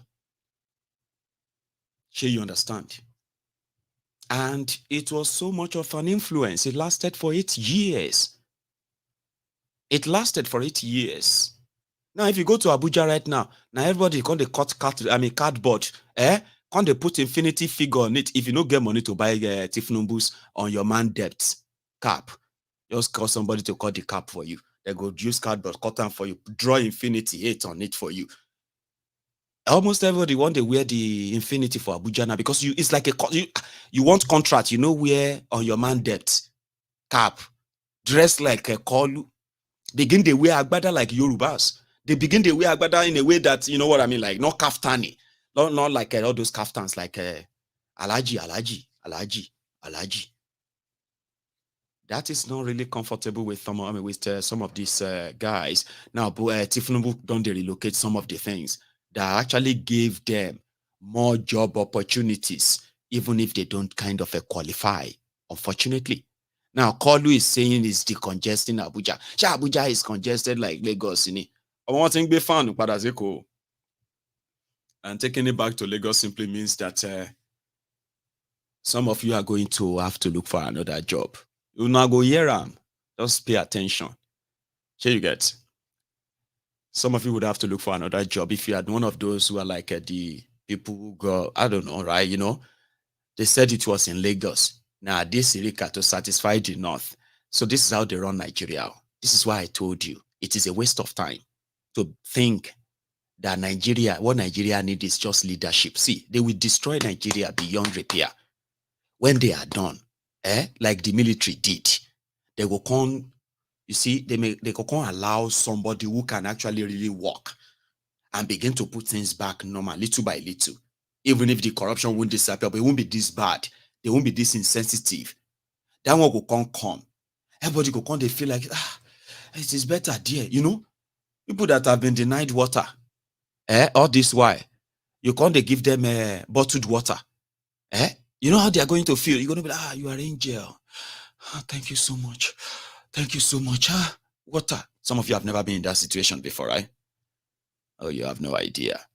So it's another person. They will now kind of, all these thieves, they will just disappear. They will just do an election that will look like, say, somebody won. Everybody will be happy. Everybody will be saying, let us see where, this or that. Like you were so tired of PDP 16 years, right? You know how tired you were of PDP? You were going to stone them anywhere. You see them. Anybody who is against PDP was your friend then. These criminals took advantage of that. Remember, now that same journey you follow now. Here you get. But it's just that unfortunately, this one is a worse one. Because in the history of Nigeria, it has only been the time when the Southerner is in charge of Nigeria that you've actually had record of recovery. Not like you were there. Go and check the history of Nigeria. You understand? When you have Southerners, right? That's when Nigeria had some history of recovery from whatever it is. It was Obasanjo who built Niger Donkey. Nigeria was building ships in the 70s. Are you with me? All of this, Nigeria was building ships, correct ones, like the Scotland shipping yard. By the time Bokwari took over in 2015, they have sold everything that has to do with Nigeria building anything and all of that. No, sorry. By the time Obasanjo took over in 1999, rather, everything was gone to zero. And Obasanjo, a Southerner, who is also a criminal, by the way, right, was able to bring Nigeria back from the ruins of that military ruins. Who are the military ruiners? Northerners, starting from Shagari to Bokwari, from Bokwari to Babangida, from Babangida to Abacha, and from Abacha to Abdul Salami. Nigeria was tanked. Now, you and I, you can watch me on Obasanjo's internet today, a Southerner. When Obasanjo said he started, listen to this one, 11 independent power projects across Nigeria to improve Nigeria electricity. For the first time, Nigeria was going to build electricity. But corruption, last, Obasanjo no build electricity. One of his ministers he was arrested by EFCC a while back, who stole over $2 billion from this same electricity project of Obasanjo. Anyway, Yaradua came, and who was Obasanjo's appointed presidency, like you have Tinubu INEC appointed today. Yaradua came, right? A northerner, which some people are kind of trying to repackage as the best president that didn't live long. Olofo lopo, you know, go put it directly. Olofo lopo, you know. Yaradua, they said na death make Yaradua no do good. They forbid the best president because he gave amnesty to Niger Delta terrorists. Niger Delta terrorists were busting pipeline, kidnapping expatriates, collecting ransoms, buying themselves their weapons, and they said they were fighting for the destruction of their environment, the blah blah, you know what I mean, for the impoverishment of their people. At the end of the day, now the terrorists became billionaires, and the people still remain poor, even poorer. Do you understand? Yaradua gave them amnesty. They were collecting salaries. They sent some of them abroad to go and get education and all of that. They said because of that, Yaradua would have been, was Nigeria's best president. Yaradua heard that the corruption in the power sector, he decided to say, okay, he was going to probe the power sector. Oh yeah, probe the power sector. Therefore, all the job, the work going on all the 11 power stations must stop. They want to investigate how much money they spent so far. So they put together a committee. Make the committee investigate how much Obasanjo spent on the power sector so far. By the time the committee spent 1 year, remember, all of the work on, the work going on those places, right, stopped because they are investigating them, right? By the time the investigating body spent 1 year, there were already accusation and allegation of corruption. The chairman of the investigating body has already been accused of collecting 1 billion Naira bribe. The other member of the committee have been paid. Corruption can't kill people where they investigate corruption. Last, 2 straight years investigating power sector. 1 single megawatt of electricity was not added to Nigeria electricity. The next 1 year, he was hiding his health. He was battling with his health. He died the 3rd year in office. At the end of the day, the probe of the power sector, the improvement of power sector, the probe of the power sector, and those who are probing the power sector, and the power sector they were probing, everything all ended. And Nigeria remained in darkness. So I've seen a lot. Here you get. I have seen a lot. But in this case, that would take me to another part again. Okay. And that is, what do you call it?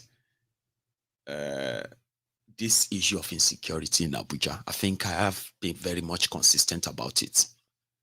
You get that now? So I'm going to come back to that too when I remember what I wanted to add to it. But I want you to see this. In an apartment in Abuja, it is not just those who go into the people's homes to kidnap them for ransom, per se.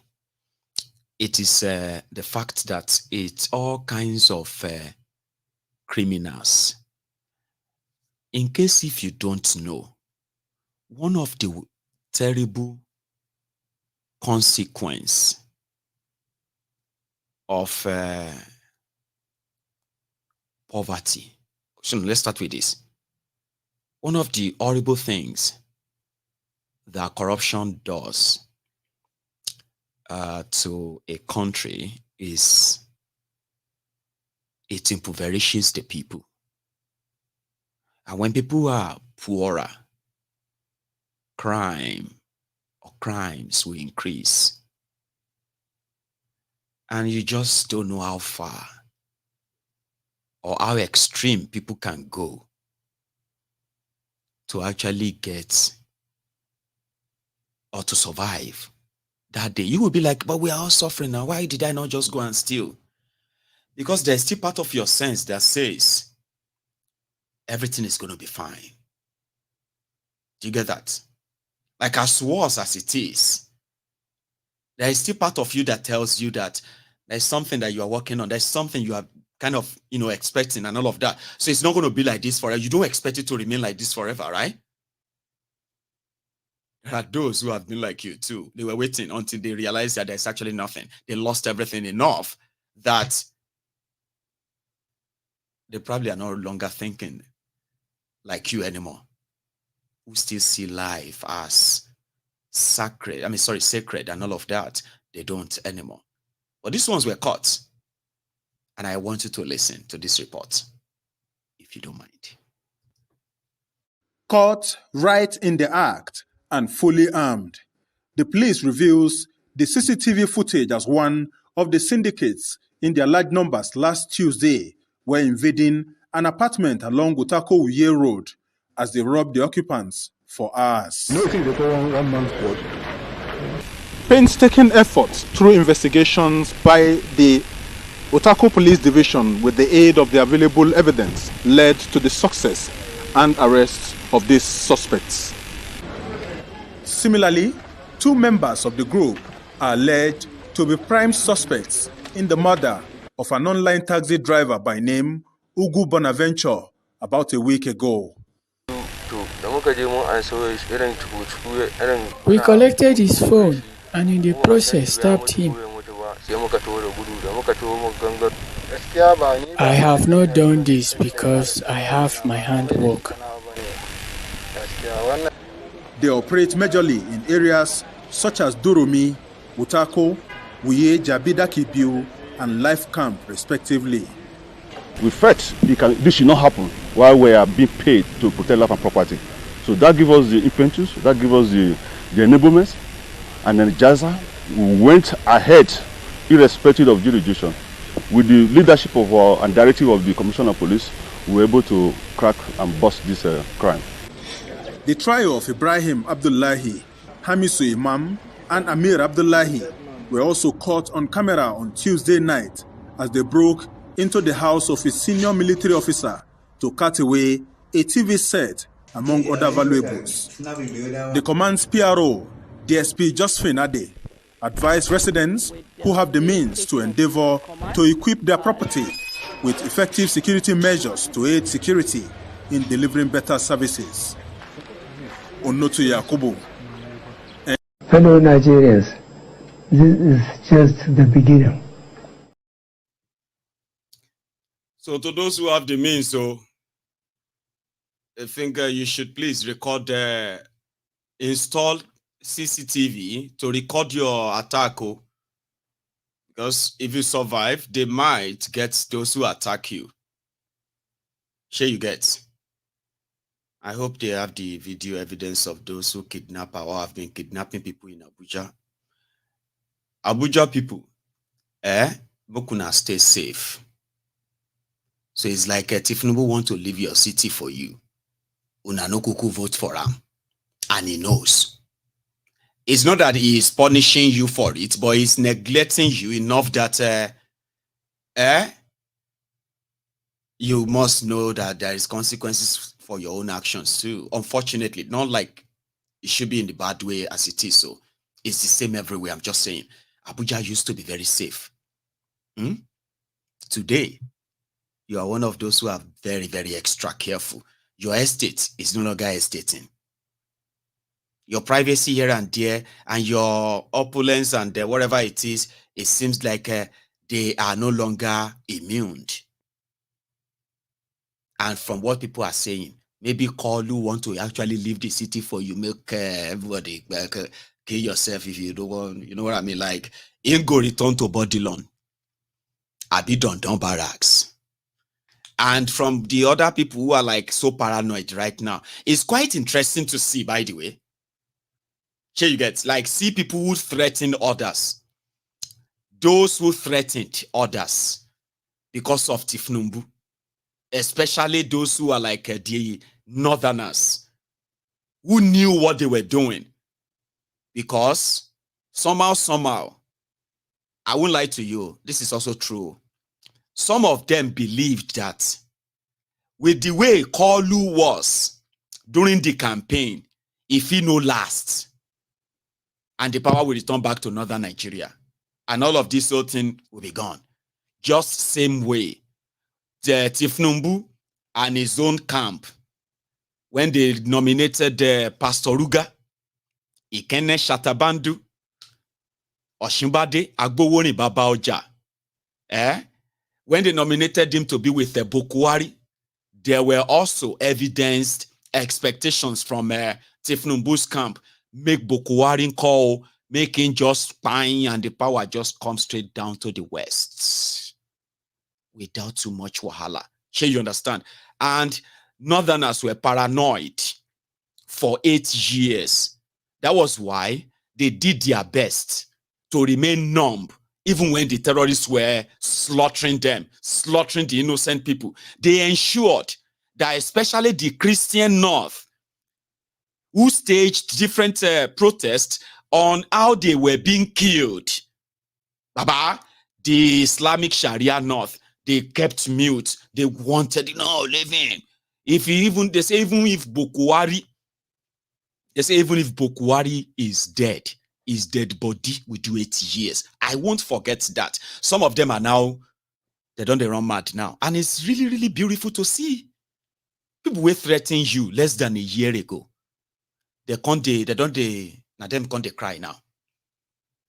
That Tinubu is a very bad person.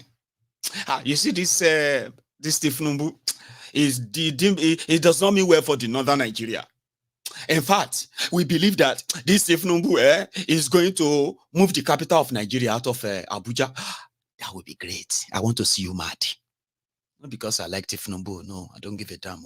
But I would love to see you mad. I want to see videos of you, your people, your leader, everybody run mad. Do you understand?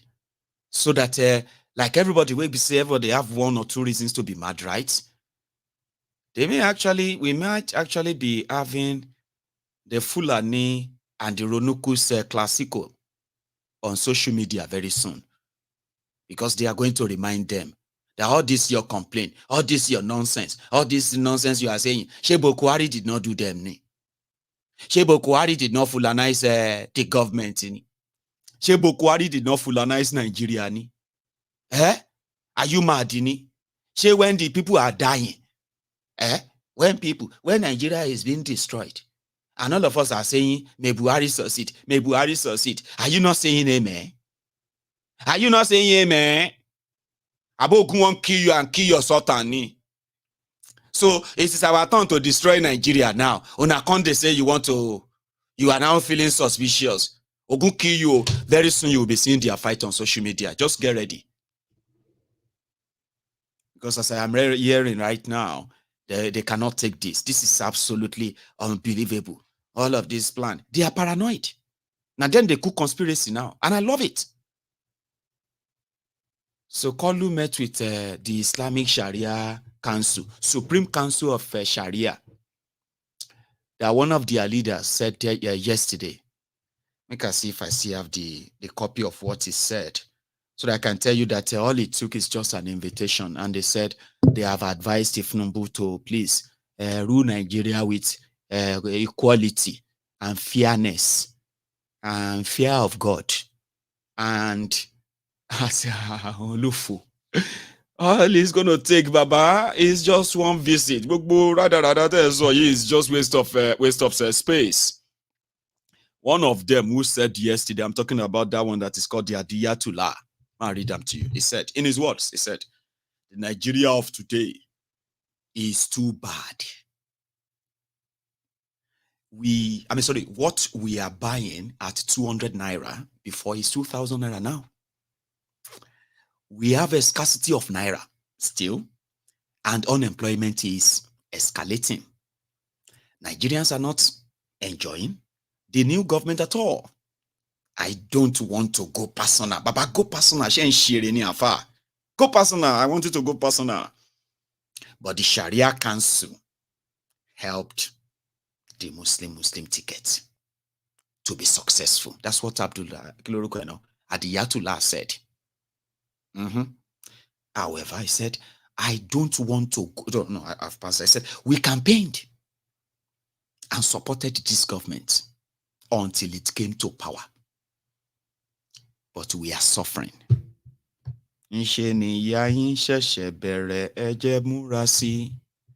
ìyá yín ṣẹ̀ṣẹ̀ bẹ̀rẹ̀ kẹ́yà múra sí mo ní ṣe ni ìyá yín ṣẹ̀ṣẹ̀. Get an interpreter, they will tell you what that means.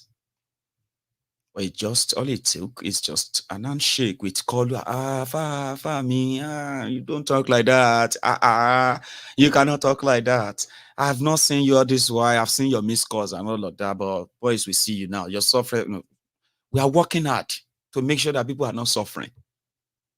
Àwọn àfáà wa ń lọrin kọ́ leléyìí o. Àwọn àfáà Sokoto leléyìí. Sharia Council.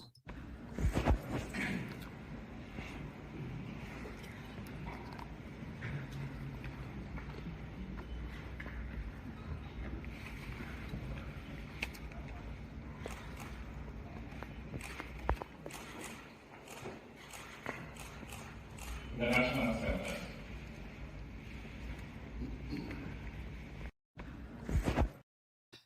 Did you see that that man see with Abina Wood? I think it's just wearing a head cap or something.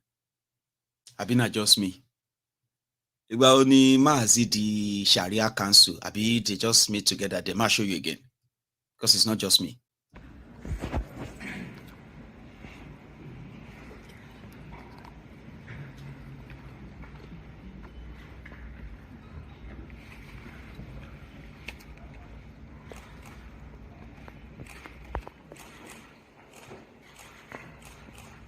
The National Assembly.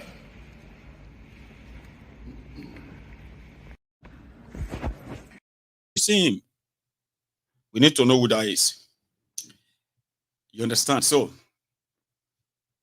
now everybody would have to wait for Tinubu's policies to manifest, to begin to manifest. Is that not what he told you? Person will go Kano and told everybody there, I just want to dance. You remember that, right?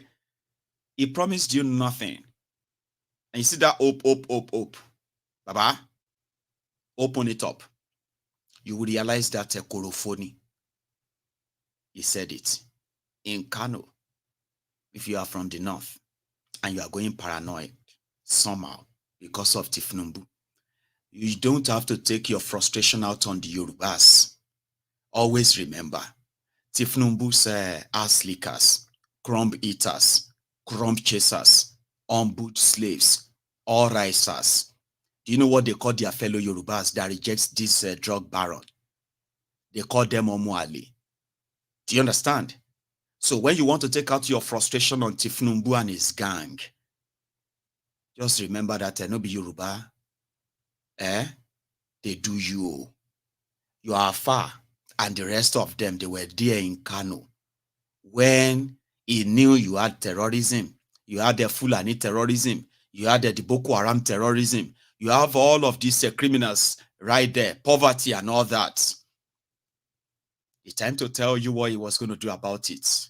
You were there, or you probably saw it. Your Afars were there. Your sheikhs were there. They were paid very well. And he told them that he was just there to dance. All I want to do is dance. I want music. All I want. So, Surugede, the dance of the gods. He who gods want to destroy, they will play Surugede, the dance of the spirits. Now, Bokwari, who handed the Korofopangolo Nigeria to Tinubu, they are playing you the Surugede. You should be dancing. Yeah, you should. Or everyone is actually really dancing it. Unfortunately, it's not limited to those who wanted this ruin upon themselves, right? It's actually affecting everyone, isn't it? Anyway, I am going to stop there so that I can take calls. It's like Kenneth, you are back from Nigeria, you said, right? Let's hope you have a chance of calling in tonight so you can share your experience with us. You said there's a lot to talk about. That's great. So I also want to say a big thank you to my Igbo sister. See, I have this message I received today, and it is from one of you who is probably watching me right now, right? It's their own contribution towards Mayegun's studio, physical studio, and she sent me a message to remain anonymous. She wished me well. I saw that message and it's quite amazing. So thank you so much for putting in that much. So I got something massive. So 200 pounds, which is indeed substantial to what I have going for me. So I am so grateful to you. Personally, I don't even know how to kind of thank you, right? But I just wanted to know that apart from the money and all that, you see the message, the effort you put into it, as well as the wishes and all that. So I read them out loud, and they kind of, I take them personal. So thank you so much for that. And to you as well. Also, probably would prefer to be anonymous, who also reach out to me on PayPal. Thank you. And to everybody who still wishes to be, I've managed to get over 3,000 now, right? But my dream is to get, I'm going to, sorry, my budget, not my dream. My budget is around £15,000. But I am so grateful for the fact that if I was thinking of how was I going to start it, man, okay, begin to kind of really figure out how to fund it directly by myself, I know it's probably not going to be this. Okay, so that's why I said those who have reached out to me and those who really, really wishes me well and all that, you've all kind of given me the possibility. You get that? So, and I'm grateful to all of you for that. Okay, so thank you so much indeed. So I'm going to go make my cup is almost empty. The leftover is so cold tea. So I'm going to go make another cup of tea, okay? And when I get back, I will take calls. And then we can have a chat. And you can add your own voice to the chat tonight. Don't go anywhere.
I've got my first caller tonight, and there we go. Hello there. Yeah, hello, Mr. Mayeko. This is Carlu from London. Say that again. Sorry. This is Carlu from London. Carlu from London. How are you tonight, sir? Yeah, I'm fine, thank you. Great. Please. I can hear you. You might need to ignore the broadcast as usual, or mute it, or go to another room, or else you'll be distracted. I'm gonna do that. I'm gonna mute it. Thank you, sir. Yeah. So basically, the reason for my call is just three things I'm going to talk about. One is the insecurity. I think, based on my understanding, I think the Tinubu administration has realized that they cannot control insecurity. So what they're trying to do is to move all state facility that they need back to Lagos. And looking at it now, I'm understanding maybe the demolition they did in Lagos was to create space for those government parastatals when they relocate them to Lagos. They will not tell you, oh, those places were actually on top of canal, but they have now redesigned the houses. The canal will go under it. The Federal Ministry of Aviation will not have an office here, that one. All the major key governments, CBN, and everything, they move them back to Lagos. So he can have better control and he spend less time in Abuja. Reason being that MC Oluomo was supposed to go to Abuja. Yes. But he still doesn't want to abdicate his position from Lagos because he understands that Abuja is just 8 years program. He will need somewhere he will stay permanently. And he doesn't have the foot soldiers to manage the whole of Abuja like they do in Lagos. So they will need a lot of people to mobilize to move to Abuja. And if you have actually gone through military warfare, the longer your supply chain is, the more difficult it is for you to execute a war. So the distance from him mobilizing the boys he's going to use in Abuja from Lagos to go and deliver, the longer the distance for them to deliver, supply chain becomes weaker and you can easily beat him up there. So what he's trying to do is to bring it to where he has more power, more control, and more protected he can control as well. Like Thank you. More human shields. Thank you. That is what he's trying to achieve. And I think so. You believe in that conspiracy as well? Like there is a planned intention of moving control back to Lagos, like these Northerners. So this Northerners paranoid could be true, yeah. It's true because he cannot manage it. He played. If you notice, he played the Northerners a very, very big game. Before the election, Tinubu spent 80% of his time in the North, convincing them that he's sick, convincing them that he was not going to be able to rule for 8 years. And the Northerners were still annoyed with the fact that Yar'Adua died in presidency. So they wanted to pay Obasanjo back by putting somebody that they think will not last that 8 years. And Tinubu understood that game and played this perfectly with his Baba Blue, Blue, Blue, whatever he was doing. And he got them to believe that he was not going to last. So now that he's entered, because suddenly is now like even though he's still talking jargons, right? But it's no longer like so worse and so terrible as it was during the campaign. So they feel scammed. They feel scammed. But it's too early to feel scammed. Did they want him to die in 2 months? These people are used to stealing. They don't have anything to offer. So the earlier he dies, the better for them to go back to their business. And business as usual. This better Edu people are talking about. What was the other person before Better Edu doing? Same thing. COVID, they were giving people money for school fees. For how many? Where's children? Lockdown. They said they were feeding school children during lockdown. School that wasn't open.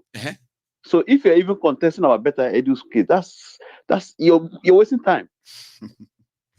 So another thing you also have to look at again is I think Shell leaving, Tinubu is consolidating power in the sense that by Shell going out of Nigeria now, those companies that are going to be able to buy Shell will be companies that are linked to him indirectly. Now he has Dangote on his side because he's made Dangote to release the list of people that own that particular refinery. That's right. Before he started lifting oil. So Tinubu has a stake in that business. Everything is going to go back to Lagos. It's going to be like a case of where they have operational office in Abuja, but decision get made in Lagos. Everything is going to be done from Lagos. He's probably going to spend, in the next 1 year, he'll spend less time in Abuja. It will be like a case of Buhari, when Buhari was spending more time in England. That will be what Tinubu is going to do to them. You leave Shetima in Abuja, all decisions get done in Lagos and sent to Abuja to just ratify. So if you need to ratify anything, you get on the plane, go there. They all have to come he will just fly there. Sign it. Yeah. Or even fly to Abuja and do photo op and come back. and come back. Carlo, That he's done it from Abuja. You've just sort of opened an interesting perspective to the conversation tonight, right? Because a lot of people can now sit down and begin to kind of put the pieces together too and say, well, that kind of. So we might not be able to talk about whose interest this is going to be all about, because we all know it's going to be about anything that is Tinubu's interest is not people's interest. But now, I don't think it's about people's interest. What he's trying to achieve at this point is, if I don't get control of what I want, the country can break up, but I have all the resources in my pocket. The printing mill is going to move from Abuja back to Lagos. Everything that generates money is moving back to Lagos.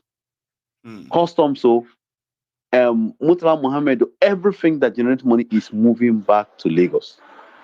Only things that don't generate money. Dele Alakori, Minister of Mines, when everybody expected him to be Minister of Information. So it's all about the resources. And whoever is linked to it, they want to know. And what they're going to do now, they're going to make a cargo airport. The one they did in Ogun State is what they're going to be using as their smuggle routes. Hey, Kalu.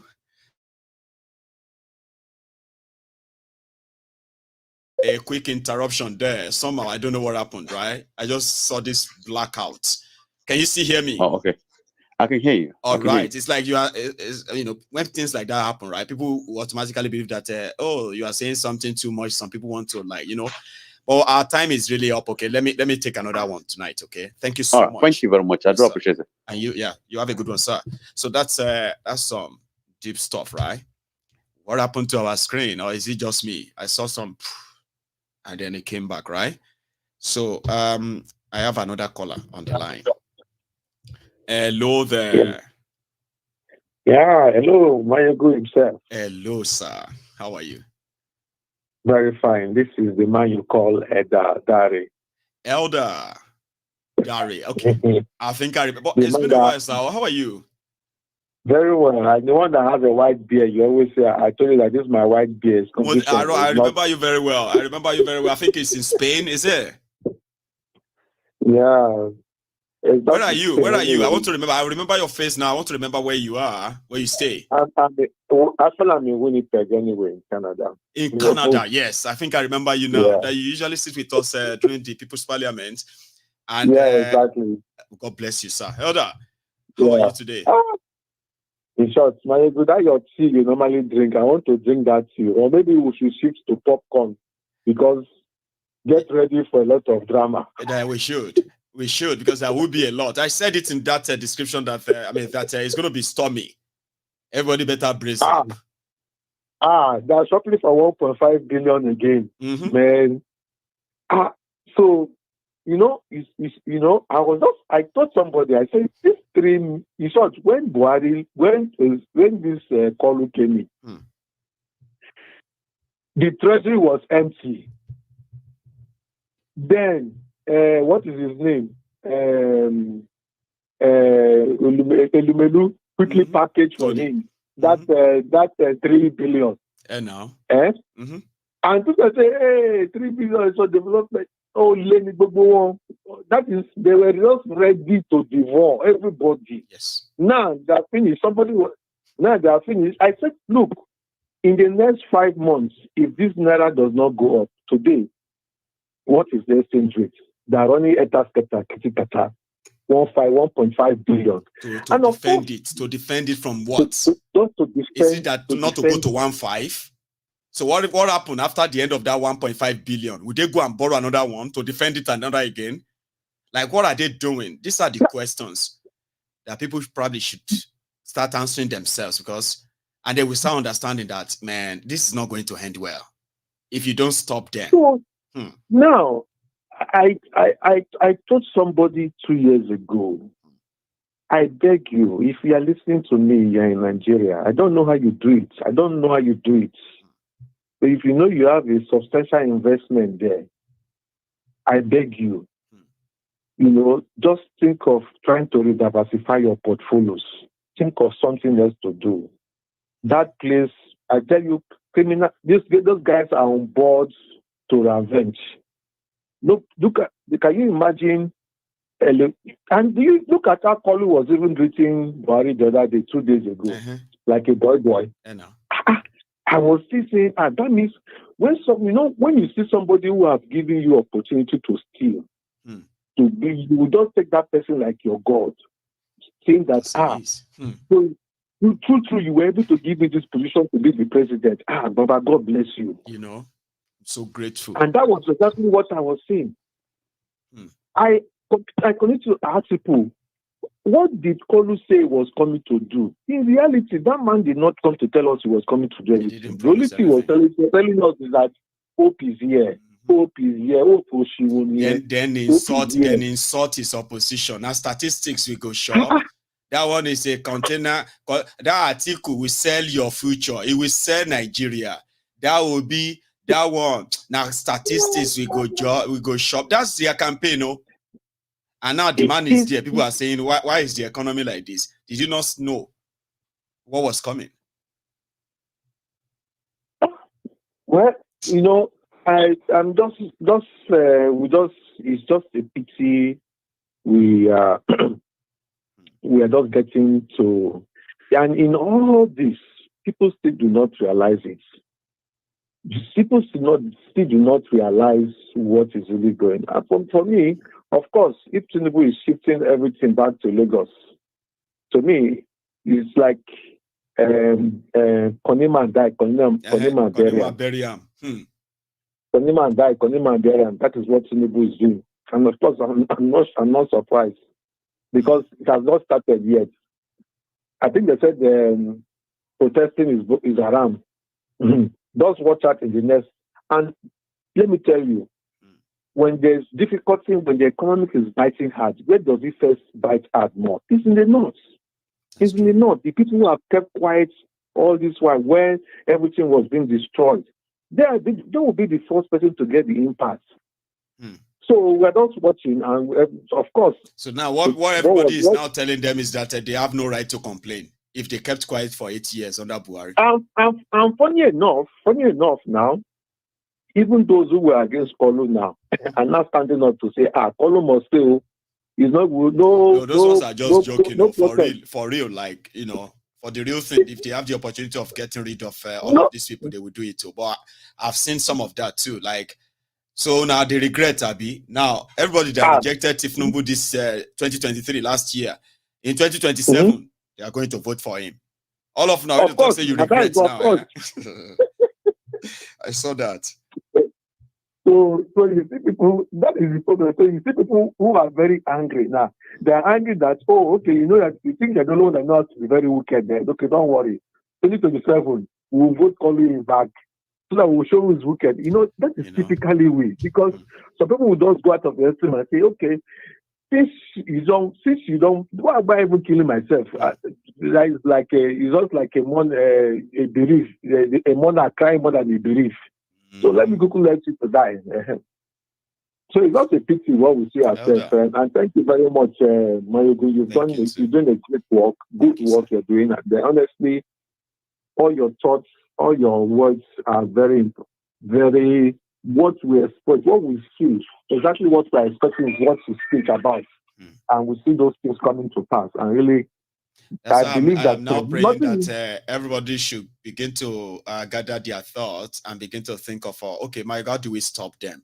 Now, when you begin to have that mentality of how can we stop them? Because you must have the mind that you really want to stop them after understanding what they've done to us. But let me tell you, we will not be able to stop them. Let me tell you, it will be a self-implosion. It is not something we can stop anymore. Self-destruct from the internal. Yeah, well, people will have to have a prepared mind to finish the job when they destroy themselves. So you know that.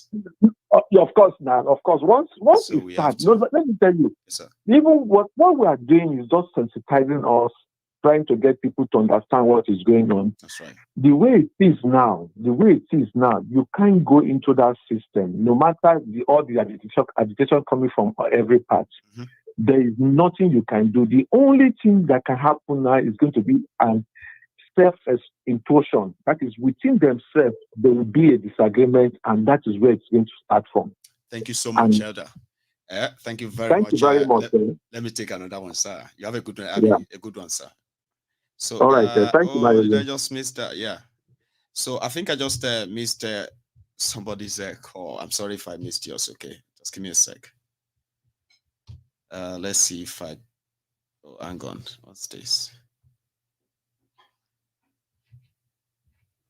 Okay, so I think I'm beginning to have a issue with what do you call it? My line again. So I'm going to beg you to give me a sec, and I will be back in a moment. Oh, you do I call. Oh, Mary, Abakare, Mama Daora, Unapuri Mary Nandi, win the war. Python that's one, Python that's two, now Python that's a three. Unapuri Mary Nandi, win the war. Python that's one, Python that's two, now Python that's a three. Unapuri Mary Nandi go onye du aimo o meri woni nizu mbiro ya abakare mamanda ora unapuri meri Nandi win the war. Python that's one, Python that's two, now Python that's a three. Unapuri meri Nandi win the war. Python that's one, Python that's two, now Python that's a three. Unapuri meri Nandi win the war. Python that's one, Python that's two, now Python that's a three. Hello there. Hello, Mayegun. How are you? Dr. Agbede, the incoming senator. How are you, Mayegun? Sir, how are you, sir? Guide you. God bless you in Jesus' name. You are doing a good job. You are doing a good job. I'm telling you, you are doing a good job. Happy Thursday. Happy Thursday. To you, Baba. And to the rest of the Temple of the Truth family. The Temple of the Truth family. I'm yes. responding on Mayegun, please. Sir? Yes. You asked 2 questions, and I'm here to answer the question quickly. You said, why are we always watching Mayegun? Or we can put it as, why am I always watching Mayegun? Okay. The answer is not far-fetched. It is because the boy called Mayegun is very, very stubborn person, an individual that always wanted to expose the criminals, cabals of Nigerians, politicians. Right. And Mayegun always done the consequences.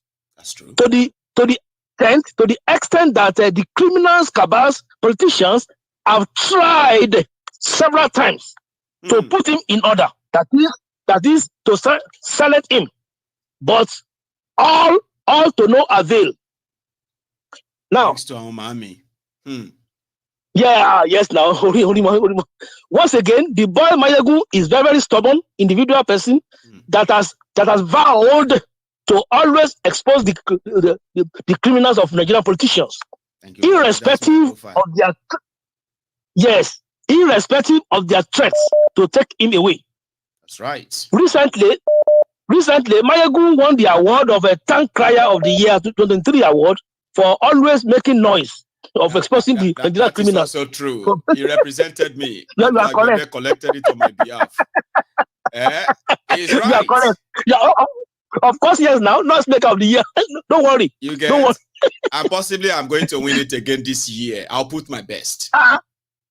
Kudos go to Mayegun. Now, you now said that if you don't stop them, you said, why are we not stopping them? Then the question is, Mayegun, the question is, who has that gut, GUT of stopping them? Because the fact is that in the past, individual persons that have tried in the past to stop them, all of them, all of them are now are no more today. Yes, all of them. Yes, they are all taken away. Examples, let me give you 2 examples. Right. Professor Adola Wotobi, no more. Delegiwa, no.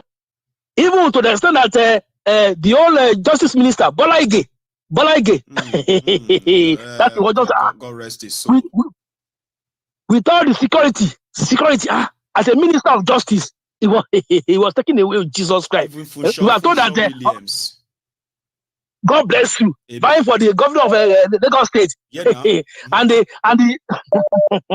oh, God. I want they tie his hand, they tie his leg in his bedroom. I fear who no fear these criminals.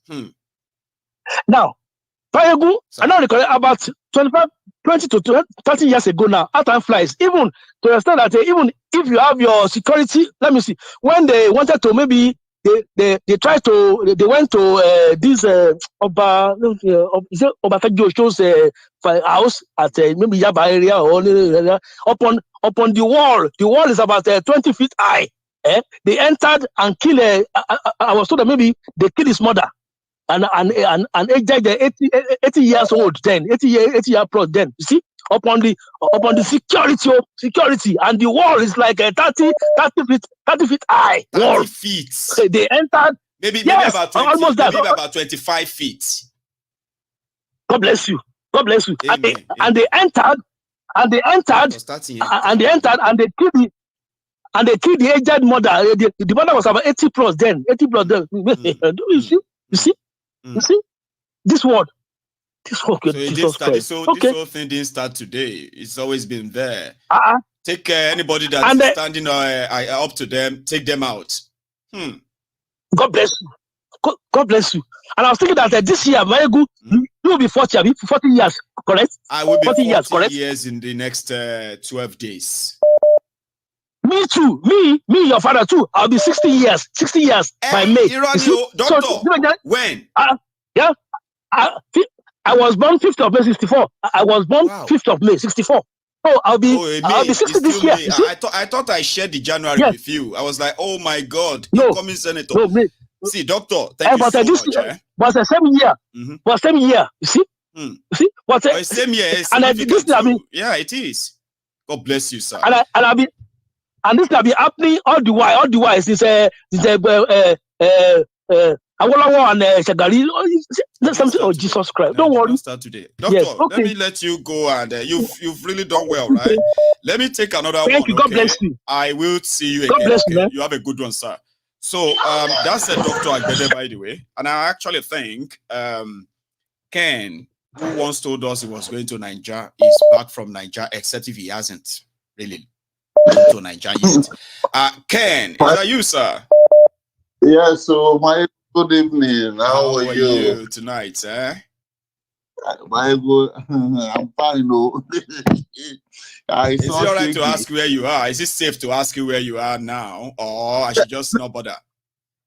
No, I'm back. I'm back from. Are you right? That means you are fine then. Okay. So, Ken, here we are tonight. I don't know where you joined us, right? But I've said a lot tonight, and I hope you hear some of them. Yes, the safety of Nigerians is not. In fact, I don't know the right word to use, but it's a mess. It's a joke. It's a joke because do you know that I left my village January 3rd, then January 5th, the same January 5th on that same route between Benin on the road. A family that hired a bus from the east were coming from the east down to Lagos exactly at Iseluku there, between Iseluku, Onuchugbo and Ibodo there, but at Iseluku Junction there. They were adopted. Everybody abducted. Yeah, they were kidnapped. Kidnapped, sorry. Kidnapped. They were kidnapped. A whole family, and you saw that, or you saw their van? No. That was my cousin that had a shop somewhere in Iseluku there, because he saw me off on the 3rd when I was going back to Lagos, right? So he called me 2 days after. 2 days, that's on the same day when the incident happened. That this was what happened. No, this is what happened. A whole family was completely kidnapped, and then they didn't even release anybody. They were asking for a ransom that is absolutely ridiculous. That's what they do now.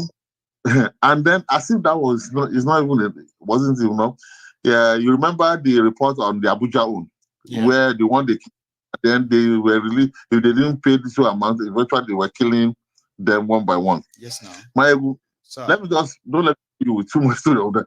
The truth of the matter is that the security there is a joke. It's a freaking joke. So everyone is a game there. Like anybody can be a game. It could be anybody, anytime, and you are just a game to them. I spent literally 350,000 Naira just to have my security with me till the period I came back. I had no choice. Carrying a gun around you. How many are they? There were two of them. There were two. One was a mufti. One was a mufti. The other one was not. Okay. So imagine, because I have the resources to do that. Imagine Nigerians who could not do that. So which means who is more important, me or the other Nigerians? The question, that this is how belittle, how the government of the day has ridiculed the security apparatus of the Nigerian state. The Nigerian people in their own comfort zone cannot be safe because the system has been designed to work against the Nigerian state. It does. Okay, let me move away from there. Look, like you always say, there's pressure. There is pressure in Nigeria. It is bad, I can categorically tell you this one for a fact. It's not second-hand information. I was there on the ground. It is bad, These people are living. Give things you saw that got you so like, man, I knew Nigeria people are poor, people can be poor, but this is like extra. This is not normal. What did you see? Okay, let's go. Let's use the basics. Let's go to the basics. Hang on, before you go to basics, I'm glad that when you were in Nigeria, right? Did you buy things yourself or you just send people? That's where we can start from. Did you buy things yourself? I bought things myself. Now let's go to that basics you wanted to share, right? Tell me what you saw that got you like, how are people surviving here? Exactly. So I said, you know what? I've been buying food from the hotel. Let me.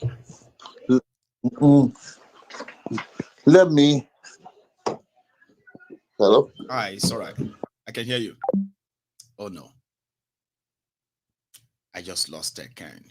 For some reason, I think he was trying to kind of put himself together and sit properly before giving us that gist, okay? So my line is still pretty much all right. And it seems not so busy as well, okay? I don't know, maybe some of you are being emotional there, like you don't want to call in and like, All right, I think Ken is back. Good enough, it's not that busy tonight, Kenny. Ken, rather. Okay. Please.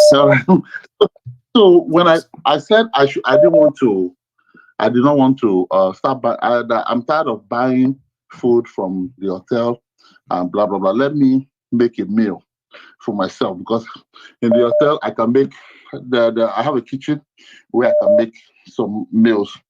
I went to the market, I literally, maybe it's me, but I don't know what. I noticed I spent 30,000 Naira.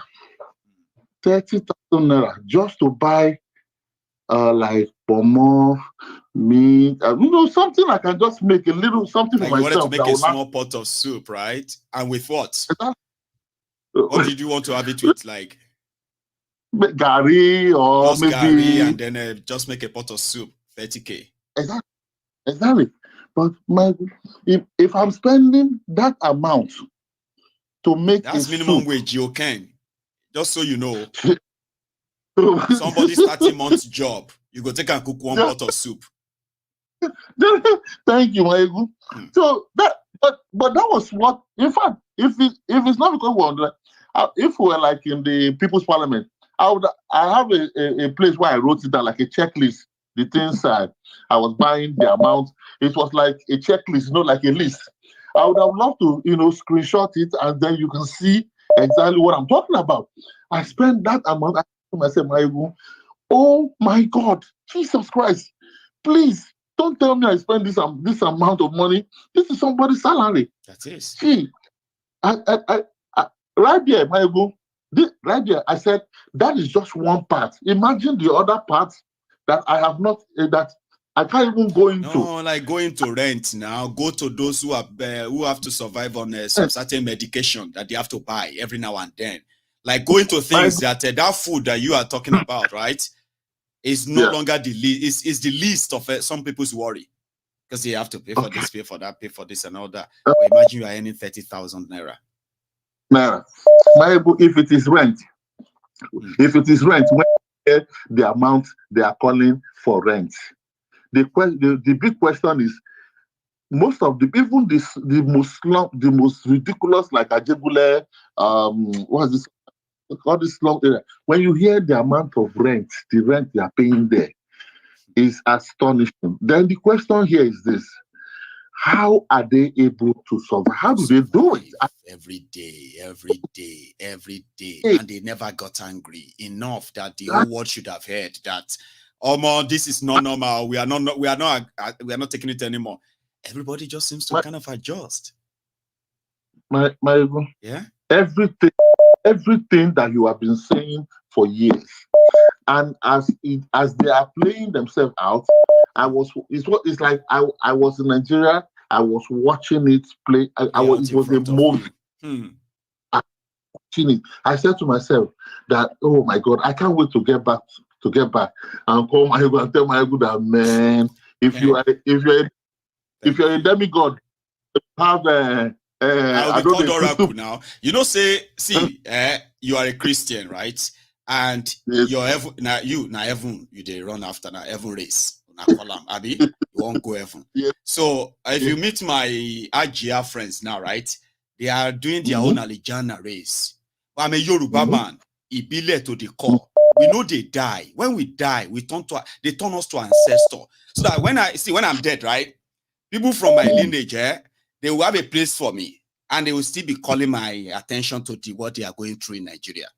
So, Mayegun, like wherever you are right now, we know you are seeing us. You need to come and protect us here. We, your children, we are still here. Fulani terrorists are still kind of coming after us. I am dead, though. I'm supposed to be dead, resting. If you die now, you go and rest in heaven. Me, if I die, I turn to ancestor. That is my own belief. You understand, Anyway, that's why they will call me Oracle. You can call me Oracle, because if I'm dead, if I die, people will still be calling my attention to come and my good. Let me make a confession to you. Please. 3 weeks. These 3 weeks or almost a month I've been away. If I honestly say I did not miss you, I'll be lying to you, because I couldn't have. There was no time or the window for me to watch your program. Everything is just stress, right? It was stress from the beginning till the end. That's why I say, of the airport, my experience at the airport, my experience on the road, even where somebody literally told me that why would I stop at a stop sign? I should have moved. I should stop. Why would I stop at the stop? Not knowing that a vehicle that get to the stop sign before you move. They will not give you the memo at the airport. You are entering a mad country, so you have to be mad. People will tell you to survive in this place, you have to be mad. Everybody is mad, like doing the wrong thing, and they're like, it's normal. No. If you want to survive here, can. I miss you. I really. I know. It's good to see you again, man. You're looking sharp. It's really good to have you back. Now that I can have that peace of mind that Ken is back there. One of my own veterans here is back to safety. So yeah, good to have you back. And keep it safe, right? Thank you so much, my brother. Bless you, sir. You have a good one, sir. So that's Ken right there from the US. And do you mind taking a minute to, at least if you haven't liked this broadcast, okay, please do. Before you know it, in the next 30 minutes, we'll be done from this platform. And you may not even remember if you liked it or you didn't, even though you know, right? I have a caller. Can you hear me? Hello? Yeah, I can hear you loud and clear, Mayegun. Fantastic. How are you, sir? I'm all right, Mayegun. Thank you for picking my call. This is Stephen from Derby. Stephen from Derby. Baba. Yeah. Thank you so much for calling in, okay? Please. Thank you, Mayegun. Yeah, I want to bring a scenario before I continue my chat. All right, please. Let's assume that we are in secondary school and I'm made to be like maybe one of the best students in my class. Then when I'm in let's say GSS3, another student join. Then I used to be like one of the favorites. I used to go to their class to go and invigilate their exam. Now, when they are having exam, they used to cheat, carry Igbo like that. Then they will bribe me, I will collect the money, blah, blah, blah. And me, myself, I used to cheat as well. I used to do that kind of a thing. That thing continued till maybe I'm in SS3. And this is a girl in SS1 that used to carry Igbo. And one of our teacher, let's say our Greek teacher, he used to be an invigilator and he used to supervise us. We used to bribe him to cover up. Meanwhile, they made me senior prefect. Now, this is a girl in SS1. Maybe they caught the girl that, you used to carry Igbo to exam, blah, blah, blah, like that. Eventually, they caught him and they want to investigate, maybe it's true or not. Now, I'm part of the people that will investigate this girl as the senior prefect. The agri teacher is also there and some other teachers. Now, if the agri teacher also is knocking this girl, me, I'm knocking the girl as well. Now, this guy is now telling us that if you try to bury me or throw me under the carpet, I'm going to expose you. That you, the senior prefect, you used to carry Igbo. That's why they think you are brilliant and you are not brilliant. The agri teacher, he used to knock me and we used to give you bribe. All of us, we are in the same circle. So I'm just saying this scenario. Everybody, eventually. Exactly. It's either I just say, this guy is brilliant. She's not like that. And the agri teacher will also side this girl. It's not like, because we are all together. So this now brings me to the case of Beta Edu and all these people. Maegu, I can tell you for free that Tinubu will know all these things about Beta Edu. And all this Minister of Finance or blah blah, all Wale know about all these things. Wale Alakori, Abiadu used to call it. No, so yes, this one is like Wale Edun is the one for finance. Thank you, sir. So I just want to put that one together that nothing will come out of this thing. Pata, they will ask the girl to go. That just don't worry, you've done your part. Exactly, sir. Nothing will come out of it, sir. So that just my number one comment. Then number two about our brother that came back from Nigeria. See, I have so many people in Nigeria that they update me every day about what is going on in Nigeria. Nigeria is, I don't know how to put it, very worst now in terms of buying things, in terms of feeding, cost of living. A friend of mine back then, he used to support Tinubu. Now he sent me a message that our sister is bidding for one of the best this thing, maybe on social media. I should vote for her. I said, you are stupid.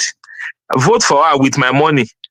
Go gather people. Maybe you are Tinubu caucus. Go and gather people to vote for. That thing is not really like spreading these days, Baba. Because I have noticed that everybody seems to feel like anybody who could publicly, confidently say they wanted Tinubu and the Tinubu will be this or that, they believe that such people are considered as those who are after our lives. They believe that they are after your life. Because anything Tinubu does today, they believe that if not for them, Tinubu will not be doing what he's doing to them today. So because of that, anything that happens to Tinubu supporter, they deserve it. Have you been seeing the trend as well? It's like everybody just feel like, yeah, you deserve it. They have kidnapped your family. I'm not bothered. You deserve it. Oh, you feel same, right? Honestly, I won't lie to you. Whatever happened to anybody, even if you are not supporting Tinubu, okay, take for instance now, someone like me, I never support Tinubu. If anything happened to me or my family, I won't be surprised. Because I felt like maybe we should taste this era. Maybe when another era is coming, maybe our brain will have reset by that time. Then people will have known that, because I keep telling people before when Tinubu enter, I will not lie to you, I blocked so many numbers on my phone. I refuse to talk to so many people. But later on, I realized that I support it, Baba, because I understand what this can be like. For your own sanity, there are some certain people that you shouldn't keep anymore. No. Even up to now. But I mean, those people that I don't talk to, those that are well to do, anyway. Let me put it that way, because exactly, and they are these people and what they believe in. There are things that can really hurt me, hurt people I love, hurt those who are closer to me, and I would rather not have anything to do with you. Please, just enjoy. Exactly. You are right. Go exactly. Yeah, like what that brother said the other time, and what our grandma countered that we should not spend money to Nigeria, and grandma now counter it. I support that, because you can't tell me that I have some people in Nigeria, maybe my old mama now, and I will not send money to her. Sure, you get. The only thing is that some of my younger ones that they support Atiku and Tinubu, I will not lie to you.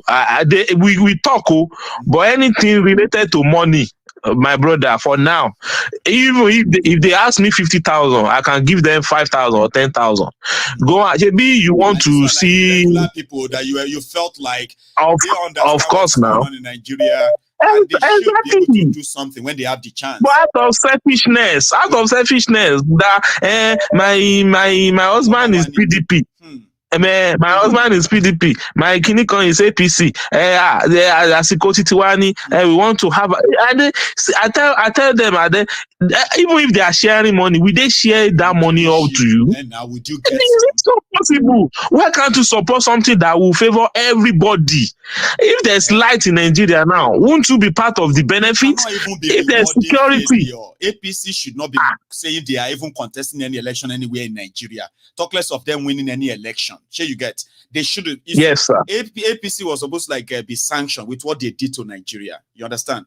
In 2015, people trusted them. I agree. A lot of people who didn't know them very well thought they were real, right? And for the first time, they made people believe that people had power to choose their leaders when these people defeated a sitting president. But when it got to their turn, they took back that right from them in 2019. People didn't vote for Buhari in 2019. I have all the facts. Yeah. Sure, you get, but it forced it. Now people now realize that, actually we don't even get power. It's an arrangement. We don't get power. Left, Buhari came in. It wasn't because we voted. It was an arrangement. Exactly, sir. Sure, you get now. It's one of the reasons why I choose. Now people now realize that they actually have no power to choose anything. Exactly. We don't have power. Oh my show. That country, I don't know. I don't just know. Even if Peter Obi comes in later in the year, Baba, it will take 100 years for things. Wait, Baba. People are not asking for too much, okay? Somebody is approving all this money they are looting because he himself is a thief. Do you understand? If there is somebody who is like not, I put forward first. Right? Like if somebody says no, that money, no money is released that way, right? That did not pass through the front of Buhari or not passing through the front of Tinubu right now. Sure, you get. But if somebody says no, it doesn't mean that it's going to stop all the stealing. But if there's somebody that's actually there that says no, which means the stop gap, it will take them extra work to keep stealing that money. And if you are caught. Baba, Baba, you know something? May they give Peter Obi 16 years to rule Nigeria. One day he's going to live there, right? Yes. Another person's going to come in. And all of that gains can be continue wiped out in just 1 year. Obasanjo brought internet now. What has anybody brought to Nigeria that is significant after Obasanjo? Nothing, sir. 1999. Nothing, sir. After Obasanjo brought internet, brought phone, which has been on their table for over 20 years. Since 1985, they have had the plan of giving Nigerians mobile phone. Sure, you get. Since 1985. Yes, but they left it. They said, no, it was for military. It wasn't for the this or that, right? Obasanjo came. He broke that. Today, everybody has phone. What else has this guy brought to Nigeria? All right. Failure. That you get what I mean? So Yeah. see, Baba, I'll take another one. It's such a Thank pleasure. you, sir. Thank you so much. Yes, sir. Don't worry. By the time the studio starts, I will fly. I will enter Scotland. Come. You go see now. You know what somebody told me? Somebody said, Mayegun, we might have to be charging people. If not, you'll be receiving requests of people who really want to come around. This one you are taking definitely, of course. They said that person said this one that you are taking donation. You mean that your studio is now going to be public property. They can come anytime and say, yeah, it's true. But to stop them, maybe we'll start charging people and say to come around, it's going to cost you £2. So pay it. Pay up. Of course, now. Come on. Yeah. Right? But it's then maybe you are going to create something like a barcode, which people that want to come, they will scan it, they will register. So you go there, exactly. Go pick, the available form. Not that anybody can just walk in and say, Mayegun, I'm at the entrance. From where? No, so once it's full, we know that there's no this thing again. Guess what? Yes, sir.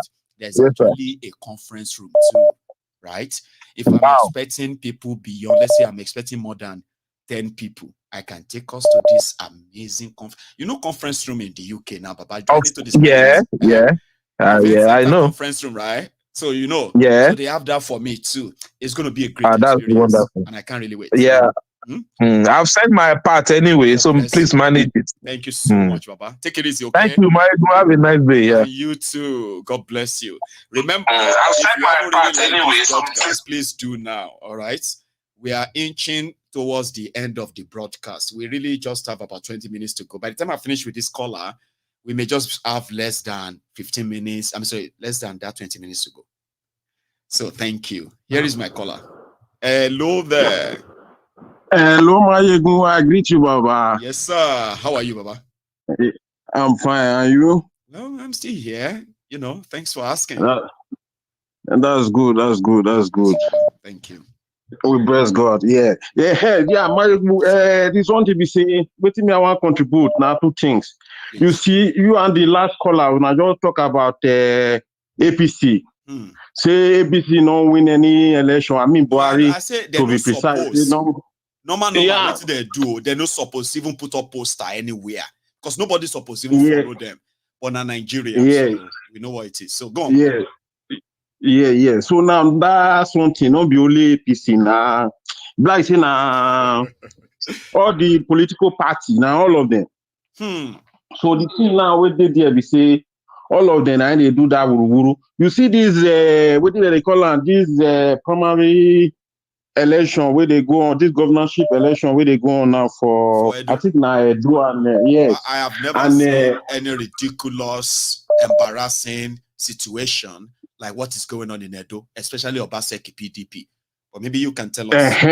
Go on. So and this na Edun Ondo.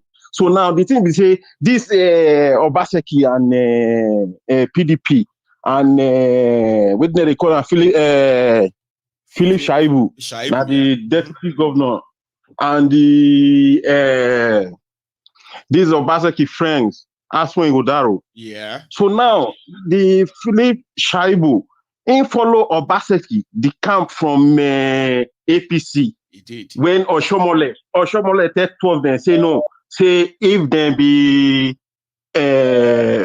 senior prefect, say in a headmaster, say na lie. Say make then Obaseki not get anywhere for that APC again. So now to call this one to go, 12 the camp they go to PDP. PDP they accept them. So now they did their since. Philip Shaibu they follow and say, "Boy, in a deputy governor, in a this, in a that." They just they look and now turn by turn is supposed to be, but Obaseki had that plan.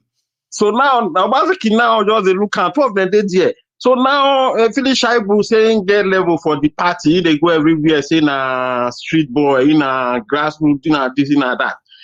Not mean they just PDP just organize, they just carry this Aswe Godaro. They just declare, say make carry go. Aswe Godaro, when we say he not be even a politician, himself just talk and say himself now may join the PDP. May last year, and now with the January. Where we say people we don't date the PDP for 20 years. Even this Shaibu, where is now deputy governor, Himself still did the PDP now. Waiting you want to now. If we start hypertension don't hold on. We don't know whether to go Labour Party or make him they go. won't steal Edo people money. All because they won't rob Edo people, right? See all the drama. You know what I ask myself, right? I say the effort where politicians they put for all these things when they say they won't take power. They say they won't come do something great for the people. Only for them to come get the power.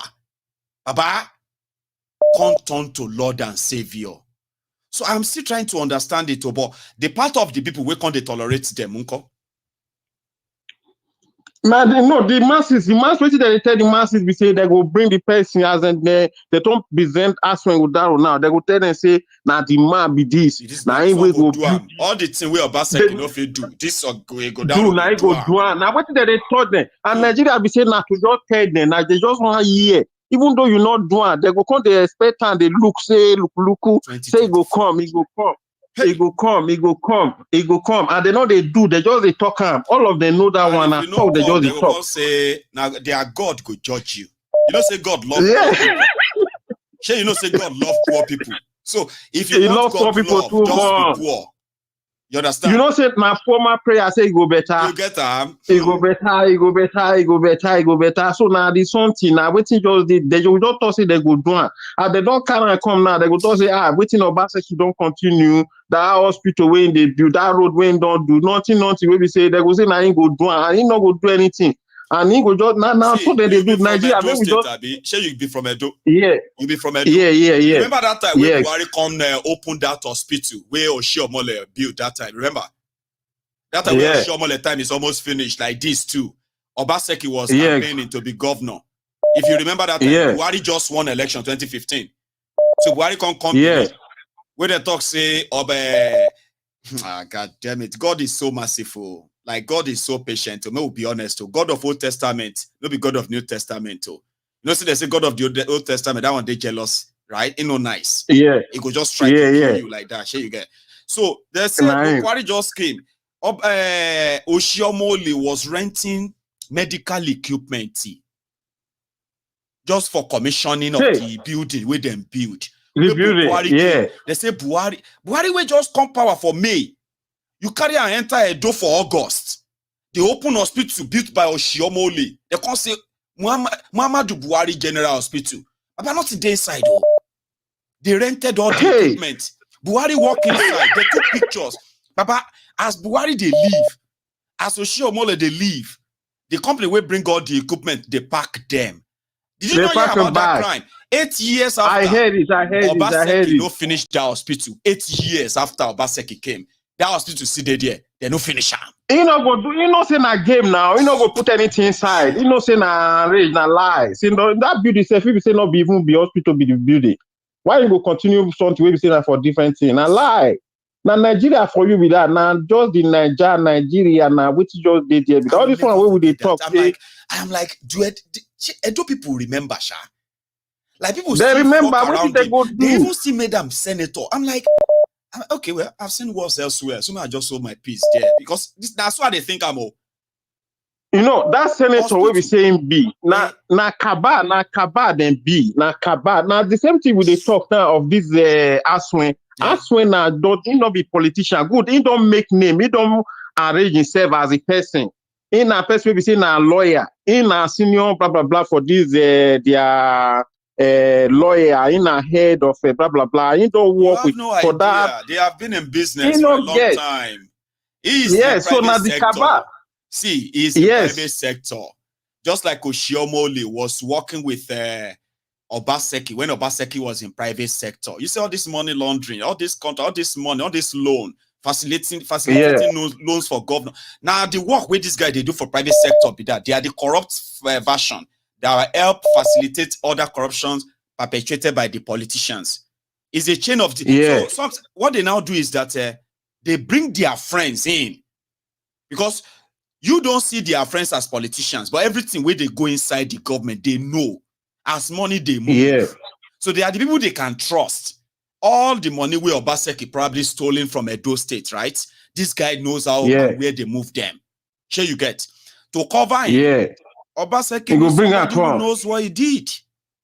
Yes, make one day here. And it's like that. But who they suffer? Now, and if they want one, they go arrange some kind of guys. Maybe say, man, they will still give them those ones. They are all. We call them the share. Now those ones they buy G-Wagon 40 million. Then they build hotel, like spend like 100 million, 200 million, build hotel. Thugs we no get job, right? Because now those ones you will go school. On the take leg waka jobless. You go see thug that is associated with these people, building this, building that from the crumbs that is left over from this looting, right? So you can come the wonder say, Shay, I no go find means, man, I get closer to these people like this. If thugs we no go school, they reach like this. Me we come they reach like this overnight. I can't do the form say I be responsible Nigerian. Oh my, be like I go join these people. That's how they win people over to their sides. I've seen it many times. That's it. Now the something this Nigeria, the thing not just the one place at all. Now everywhere everywhere just they all everywhere. Nowhere where the thing we go they call say now one person. We call one person name and the thing. No. It's just everywhere. You get her. It's just now everywhere the thing just there. Take one more, Baba. Thank you very much. Okay, Baba. For being part you are of this, welcome. Okay. And in fact, bringing this back to it. There are a few times I feel like I don't want to make this dual thing a topic that I'm going to talk about, but I do follow the drama. Seriously, it's such an embarrassment. Embarrassment is an understatement, Cyril. My caller, thank you so much. How are you? Yes. Mr. Mayegu, this is Prince again, calling from Qatar. From Qatar. Prince, thank you so much for calling tonight, okay? Please. You're welcome. Yes, I want to talk on two issues. Okay. Number one is the irredeemability of Nigeria, as our leader Nani Kanu put it. That's right. That Nigeria is irredeemable. I was discussing with a friend when during the election time. I told him that I would be happy for Tinubu to win, even though he will not win, but I would be happy for him to be there because he will expose Nigeria better to the whole world, to the Western world. And again, apart from that, if Tinubu gets there, things will become worse. That people who we are still believing in Nigeria, that Nigeria will work. That is something that is playing out now. You know, if Peter Obi have won, or if Peter Obi have been sworn in, people will he will try to make things better. He will try to repair, but yet he will not end up. It will be like painting cracked walls. You know, because even if he enters, yes, for the 8 years or 4 years he will be there. Things will look as if it will get better when he leaves. Just like what happened in Anambra. He saved the money. He made things right, but he left. What happened? They are abusing him for saving money because somebody who came after him squandered the money. Squandered everything. They are probably not angry. You know something? People are not angry with Obaino the same way they are angry with Obi. Do you know that? You see? Obaino will squander the whole thing, right?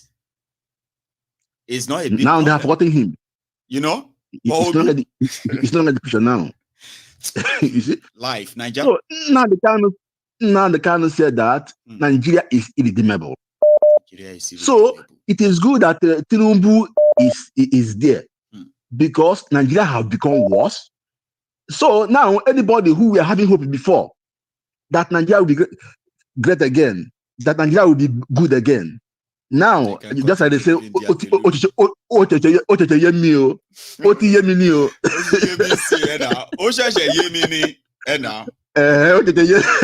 so now everybody now don't declare. Even people will vote them, people will support them. You see, so that is the irredeemability of Nigeria. Nigeria cannot be redeemed. It is gone for anybody nothing the hope that tomorrow it will be better. He is fooling himself. If he never still realize it now, that means he's not being sincere to himself. Secondly, Nani can say that at a stage that if anybody come out to proudly say he's a Nigerian, he will spit to his face. Now, sometimes I wonder, the way this government and the past government borrowed money that nobody can account for, borrowed money that it will take generations to pay. That's right. And Nigerians, nobody seems to be worried. Nobody, everybody is going about their normal business. Even understand what it means. I begin to wonder, what kind of human beings are there in that country called Nigeria? What is happening in that country can never happen in any other country, and people will keep calm. How can government be borrowing money that nobody can account for, that generations will pay? Yes. And the youths are there making skit, making joke, going about their normal business. Where can this happen in any part of the world? Only in Nigeria. Huh? The easiest Sometimes job, they say that people, easiest job in the world is to be a Nigerian politician. You have no idea how easy it is, convenient and comfortable, and you have no responsibility at all. Because anything that happens, but the reason is done by government, not you. Nobody is going to be held responsible. The reason I am happy is that the more hardened things become, the more it becomes so glaring to Nigerians themselves and the whole world that Nigeria as a nation is heading to doom. It is doomed to fail. The more days come, the more people are seeing reason to believe that Nigeria will never work. Because 2 years ago, 3 years ago, even last year, some people who are shouting Nigeria, Miloko. Today, what is happening? Well, the story has changed. And it is getting no better. Prince. If anybody is hoping that it is getting better, nowhere. Miyetti General. Thank you. Let me stop here. Thank you so much. You, Prince, okay? You take it easy. I know continue your good work. Thank you. I will. God bless you. And, yes. I have, for the last time, I'm saying it, if you are still here with me and you haven't really liked this video or even subscribed to my channel, it took me almost, it's like over 4 days now. I couldn't even get extra 100 new members over our 91,000 subscribers. So, and it's kind of like, oh dear, what's going on? Anyway, if you haven't really liked the broadcast, please do, because that will be the second to the last time I'm going to remind you. But I have here Charm. Are you there? Yeah, I'm here, Michael. Good evening. Lady Charm, how are you doing too? I'm fine. Thank you. It's been a long day. I know. So I've just been listening to the program today, and I don't know, for the past couple of days, I've just really been thinking about, first of all, the girls who were kidnapped. And then I started thinking about like all the monies that have been borrowed, and like the last caller said, unaccounted for, right? And something doesn't just add up. Nothing makes any kind of sense. I hope you're not trying to make sense out of it, right? Yeah, makes sense in Nigeria, except you begin to hear. You see, if you're trying to make sense out of some of this nonsense, right? You may begin to start feeling some level of brain overeating. Like I think I'm going to go outside and eat some hair. That moment you feel like I'm going outside to have some hair. Please don't ever try to make any sense out of Nigerian nonsense. Just picture how this. What I mean? Like, okay, go on, Charm. Because I know we have about over 1,000 people watching, and I'm sure there are a lot of very intelligent people out there. So my question is, aren't we under the illusion that there seems to be an illusion of freedom? That's what I'm thinking. The illusion that we are actually free, but we're really not free. Okay? The illusion that we've been given some kind of democracy, but we really haven't been given anything that makes sense, anything that we can truly comprehend and actually make, actually be useful to us. What was the point of giving us democracy when only a handful of people really understood exactly what the democracy was? By and large, the people did not understand what democracy was all about. That's part of the problem that we have. The last caller was saying that what kind of country do we have where people who you hear every day that your government is borrowing such huge amounts of money, you don't seem fazed by it because there's no understanding that actually impacts you and the generations after you. So ignorance and lack of education. So people who didn't understand exactly what democracy was all about. Okay. Now, I don't know if you recall when I sent you something a couple of months ago, and it was about a bill that was going to be passed. And I wanted a lot of people on our platform to read it and see exactly what is going on. I remember that. I don't know if you ever read it. I did. But I want to read something real quickly, because it struck me. And I know I've been thinking about it because the majority of the people who are being abducted, kidnapped, are women, girls. And you know that there's a huge pandemic of human trafficking in the world. Forget about what the world would. People don't want. It's there, but people do not want to talk about it. Now, Nabiha is dead, right? Till tomorrow, I don't think they said that the kidnappers have not contacted them about the 5 other girls, right? Again, families are missing. Again, a lot of them girls. And nobody's putting 2 and 2 together. Now, human trafficking is a $30 trillion business. Maegu, 30 trillion, not Naira, dollars. And our girl children missing, taken everywhere, and there's no everywhere. stats or statistics. And there's no statistics to actually say, okay, the amount of people, this is what's going on. Now, I just want to read quickly, right? Because just real quickly, because I know your time is going. Okay. So these foreign sponsors hold racist and fascist views towards the African people, including those in the Federal Republic of Nigeria. Their agenda aims to annihilate and exterminate the Black population of Africa, disguised as New Age philanthropy. Initially, their philanthropic efforts were presented as a polio eradication program, but their true intention was to infiltrate remote areas of northeast Nigeria with their mercenary fighters, deceptively posing as polio eradicators alongside genuine medical personnel. They skillfully evaded military checkpoints and orchestrated attacks on farming communities without opposition from the Nigerian military. These mercenaries are trained by the billionaire sponsors who own notorious private armies based in Sambisa Forest in Burkina Faso. Their primary objective is to perpetuate insecurity in Nigeria with the intention of destroying the Nigerian people, trafficking human organs for transportation in their home countries, exporting human ovarian eggs for cloning, whatever. This industry is valued at, like I said, $30 trillion US. This is just part of what was in that a report that detailed all those atrocities. I know, I read it exactly, right?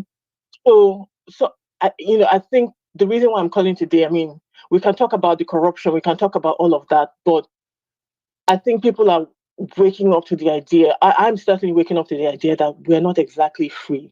We're not exactly in control. That everything that is going on is geared towards us reacting, but we're not really doing anything about it. And yes, maybe ultimately, right? Ultimately, we need to break up the country, because when you break up the country, it becomes really harder for them to manage.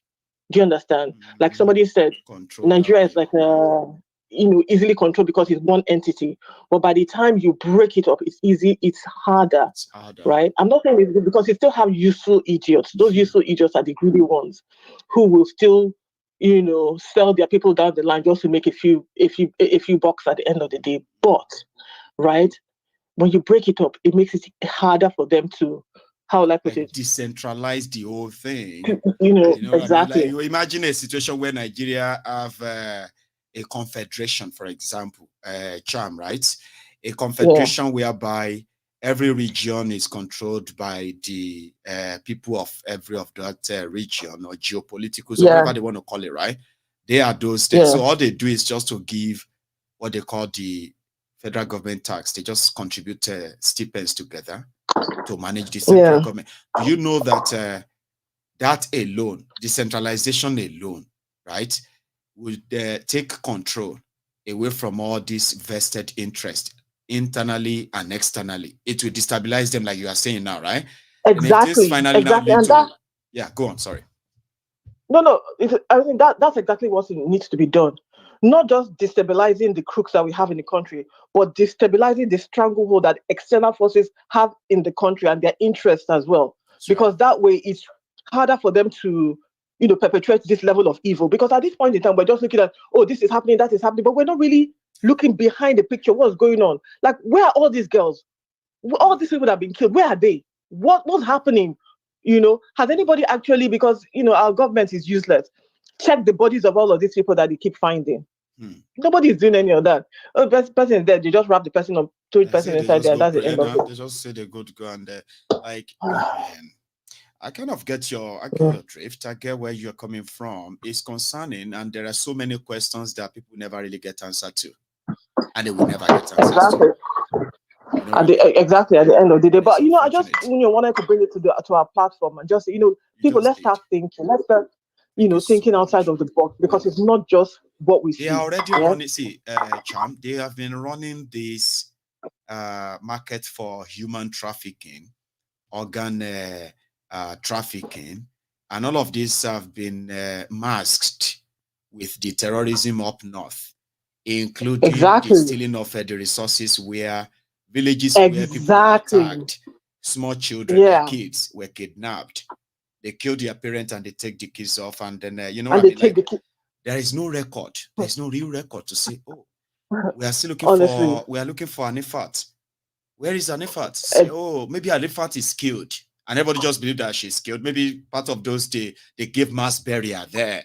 There is no real record to actually. There's no record. That's why the gravity of these crimes, are not really understood by an average people in Nigeria, because there is no room to actually document them. So, if to say they were properly documented today, maybe part of what people will be asking for are going to be some missing girls, missing boys that have been sexually trafficked, sold off out of Nigeria today. But people are not talking about them. And I get you. Michael, it's deeper. We have it is deep. And to be honest, we're on our own. We have to solve this problem by ourselves, And like you said, I guess the first step would be actually to decentralize the government. I think that's the first step. Nigeria has to be decentralized for those who are so afraid of Nigeria breaking up. To some people, that's so harsh. Break up Nigeria. Come and break it. Oh yeah, come and break it. As if to say something so real, like something, like, you know what I mean? Like to them. But maybe when they, it's so harsh for them. But when you now say like, let us decentralize it and everybody rules their area. Exactly. Everybody provides their own security. But the bottom line is that the status quo cannot continue. We are all going to die if this continues. Okay? Something has to definitely can continue. Absolutely. Charm. Absolutely. Thank you. All right. As Thank usual. You, right? You have a good one. Say me well to the kids as well. Right. Thank you so much. So that's a Charm. Lady Charm, who is going to be our last caller for tonight. We've had a very interesting night, if you ask me. I don't know about you, all right? But at the end of the day, like every good thing, right, it's always going to come to an end at some point. Same thing that they said about, bad things. No matter how it is right now, that you are going through hell and what have you, the advice is that you should continue going. You're going to get to the end of it. And same thing with any good things too. At a point, it comes to an end, and you kind of keep some, and too much of sweet things can actually, it's not good for you, right? So tonight we've had a wonderful evening, and I hope those who came in, midway, they would have a chance of watching this from the start, okay, and make up their minds on what they know. To those who have been reaching out to me, helping me on this my plan of moving out of here to a very lovely place, and a lot of you are already kind of envisioning it, just like me. Thank you very much, okay? I am not doing fundraiser tonight, but I've left it to all of you to make it voluntary, all right? So definitely, I will see you some other time, okay? So thank you so much. And don't leave without liking the broadcast. That's something that you should remember never to forget. You all have a wonderful evening and good night from here.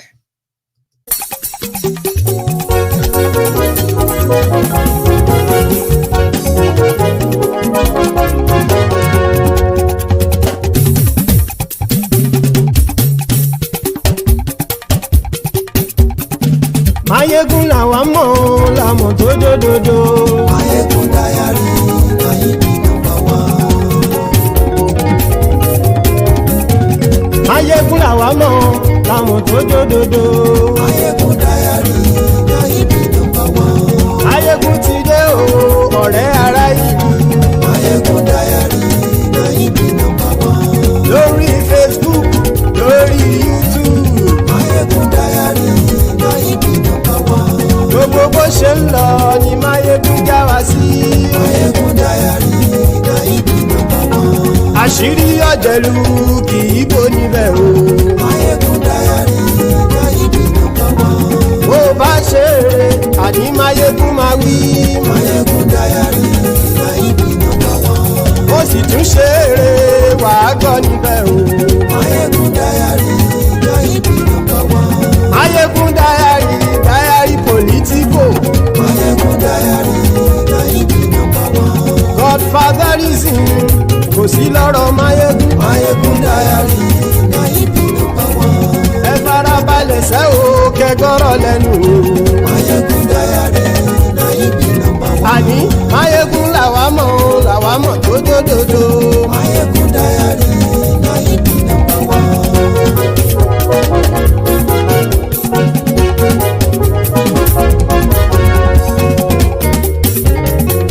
Àní ẹ̀sùn ràkì. Mayegun ti dé. Mayegun ti dé. Ọ̀jẹ̀lú ẹ̀sùn ràkì. Mayegun ti dé. Àní ẹ̀sùn ràkì. Mayegun ti dé. Lórí Facebook. Mayegun ti dé. Àní ẹ̀sùn ràkì. Mayegun ti dé. Lórí YouTube. Mayegun ti dé. Àní ẹ̀sùn ràkì. Mayegun ti dé. Bọ́ bàbá gbé wúrẹ́. Mayegun máa wí. Àní ẹ̀sùn ràkì. Mayegun ti dé. Ijó ìgbádìyẹ. Mayegun máa wí. Àní ẹ̀sùn ràkì. Mayegun ti dé. Pẹ̀sìdó bá rúfin o. Mayegun máa wí. Àní ẹ̀sùn ràkì. Mayegun ti dé. Bí gómìnà kówó jẹ. Mayegun máa wí. Àní ẹ̀sùn ràkì. Mayegun ti dé. Ọlọ́pàá ti ń gba rìbá. Mayegun máa wí. Àní ẹ̀sùn ràkì. Mayegun ti dé. Aṣòfin ti ń rúfin o. Mayegun máa wí. Àní ẹ̀sùn ràkì. Mayegun ti dé. Òpùrọ́ olóṣèlú. Mayegun máa wí. Àní ẹ̀sùn ràkì. Mayegun ti dé. Ọ̀jẹ̀lú ẹ̀sùn ràkì. Mayegun ti dé. Àní ẹ̀sùn ràkì. Mayegun ti dé.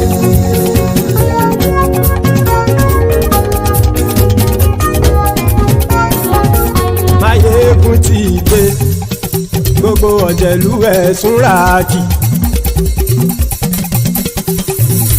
Mayegun ti dé. Gbogbo ọ̀jẹ̀lú ẹ̀sùn ràkì. Ṣùgbọ́n ní bá ti ṣe èyí tó yẹ kí wọ́n ṣe, ọmọ bá dèrò ní fi wọ́n níran o. Mayegun ti dé. Gbogbo ọ̀jẹ̀lú ẹ̀sùn ràkì. Mayegun ti dé. Gbogbo ọ̀jẹ̀lú ẹ̀sùn ràkì. Ṣùgbọ́n ní bá ti ṣe èyí tó yẹ kí wọ́n ṣe, ọmọ bá dèrò ní fi wọ́n níran. Wọ́n fowó bẹ́ẹ̀ o, Mayegun ó sọ pé wọ́n ò bẹ́ẹ̀. Wọ́n fowó bẹ́ẹ̀, Mayegun ó sọ pé wọ́n ò bẹ́ẹ̀. Oníkan ṣáàtì ṣe èyí tó yẹ kí wọ́n ṣe, fáwọn ará ìlú tó gbé wọn débẹ̀ o. Mayegun ti dé. Gbogbo ọ̀jẹ̀lú ẹ̀sùn ràkì. Mayegun ti dé. Gbogbo ọ̀jẹ̀lú ẹ̀sùn ràkì. Ṣùgbọ́n ní bá ti ṣe yìí tó yẹ kí wọ́n ṣe, ọmọ bá dẹ́rọ̀ òní fi wọ́n níran. Kì máa yí ṣeré, ọ̀rọ̀ yìí kì í ṣẹ̀fẹ̀. Kì máa yí ṣeré, ọ̀rọ̀ yìí kì í ṣẹ̀fẹ̀. Ẹni bá ti lè lẹ́bọ̀ lẹ́rù o, ọmọ bá dèrò kàṣà ìtú wọn síta. Mayegun ti dé. Gbogbo ọ̀jẹ̀lú ẹ̀sùn ràkì. Mayegun ti dé. Gbogbo ọ̀jẹ̀lú ẹ̀sùn ràkì. Ṣùgbọ́n ní bá ti ṣe yìí tó yẹ kí wọ́n ṣe, ọmọ bá dẹ́rọ̀ òní fi wọ́n níran. Tẹnitẹni ọmọ Mayegun ọ̀rẹ́ ara ìlú mọ̀mọ́ ni mo fọlọ́hún sọ ẹ̀ bá kìlẹ́bù. lóòótọ́ olódodo ìlú ọ̀tá ìlú mọ̀mọ́ ni ìwọ ṣá máa ń ṣọ́ra kò sì mọ́ bẹ̀rù bọ́tà ń lérí bóníṣègùn lé káwọn mọ̀mọ́ fi ṣera wọn ni ó ti dẹrùn tí wọn ò gbọ́dọ̀ sì mọ́ bẹ̀. èèpo ọ̀gọ̀lọ́mọ bá dérò tàjẹ́ ò gbọ́dọ̀ jẹ́ ó ti dọba lórí àbínú ẹni kò sì mọ́ fòyà àìsíwọ́lu ní ẹnìkẹ́ ìgbódì ẹyin lábàrá o ó kó ẹni tó bá dán o àkàmù Máyégún ti dé gbogbo ọ̀jẹ̀lúwẹ̀ túnra kì Máyégún ti dé gbogbo ọ̀jẹ̀lúwẹ̀ túnra kì o ẹni bá ti ṣe yìí tó yẹ kí wọ́n ṣe ọmọ bá dèrò òní fi wọ́n níran o. Máyégún ti dé gbogbo ọ̀jẹ̀lúwẹ̀ túnra kì Máyégún ti dé gbogbo ọ̀jẹ̀lúwẹ̀ túnra kì ṣùgbọ́n ní bá ti ṣe yìí tó yẹ kí wọ́n ṣe ọmọ bá dẹ̀rọ̀ òní fi wọ́n níran.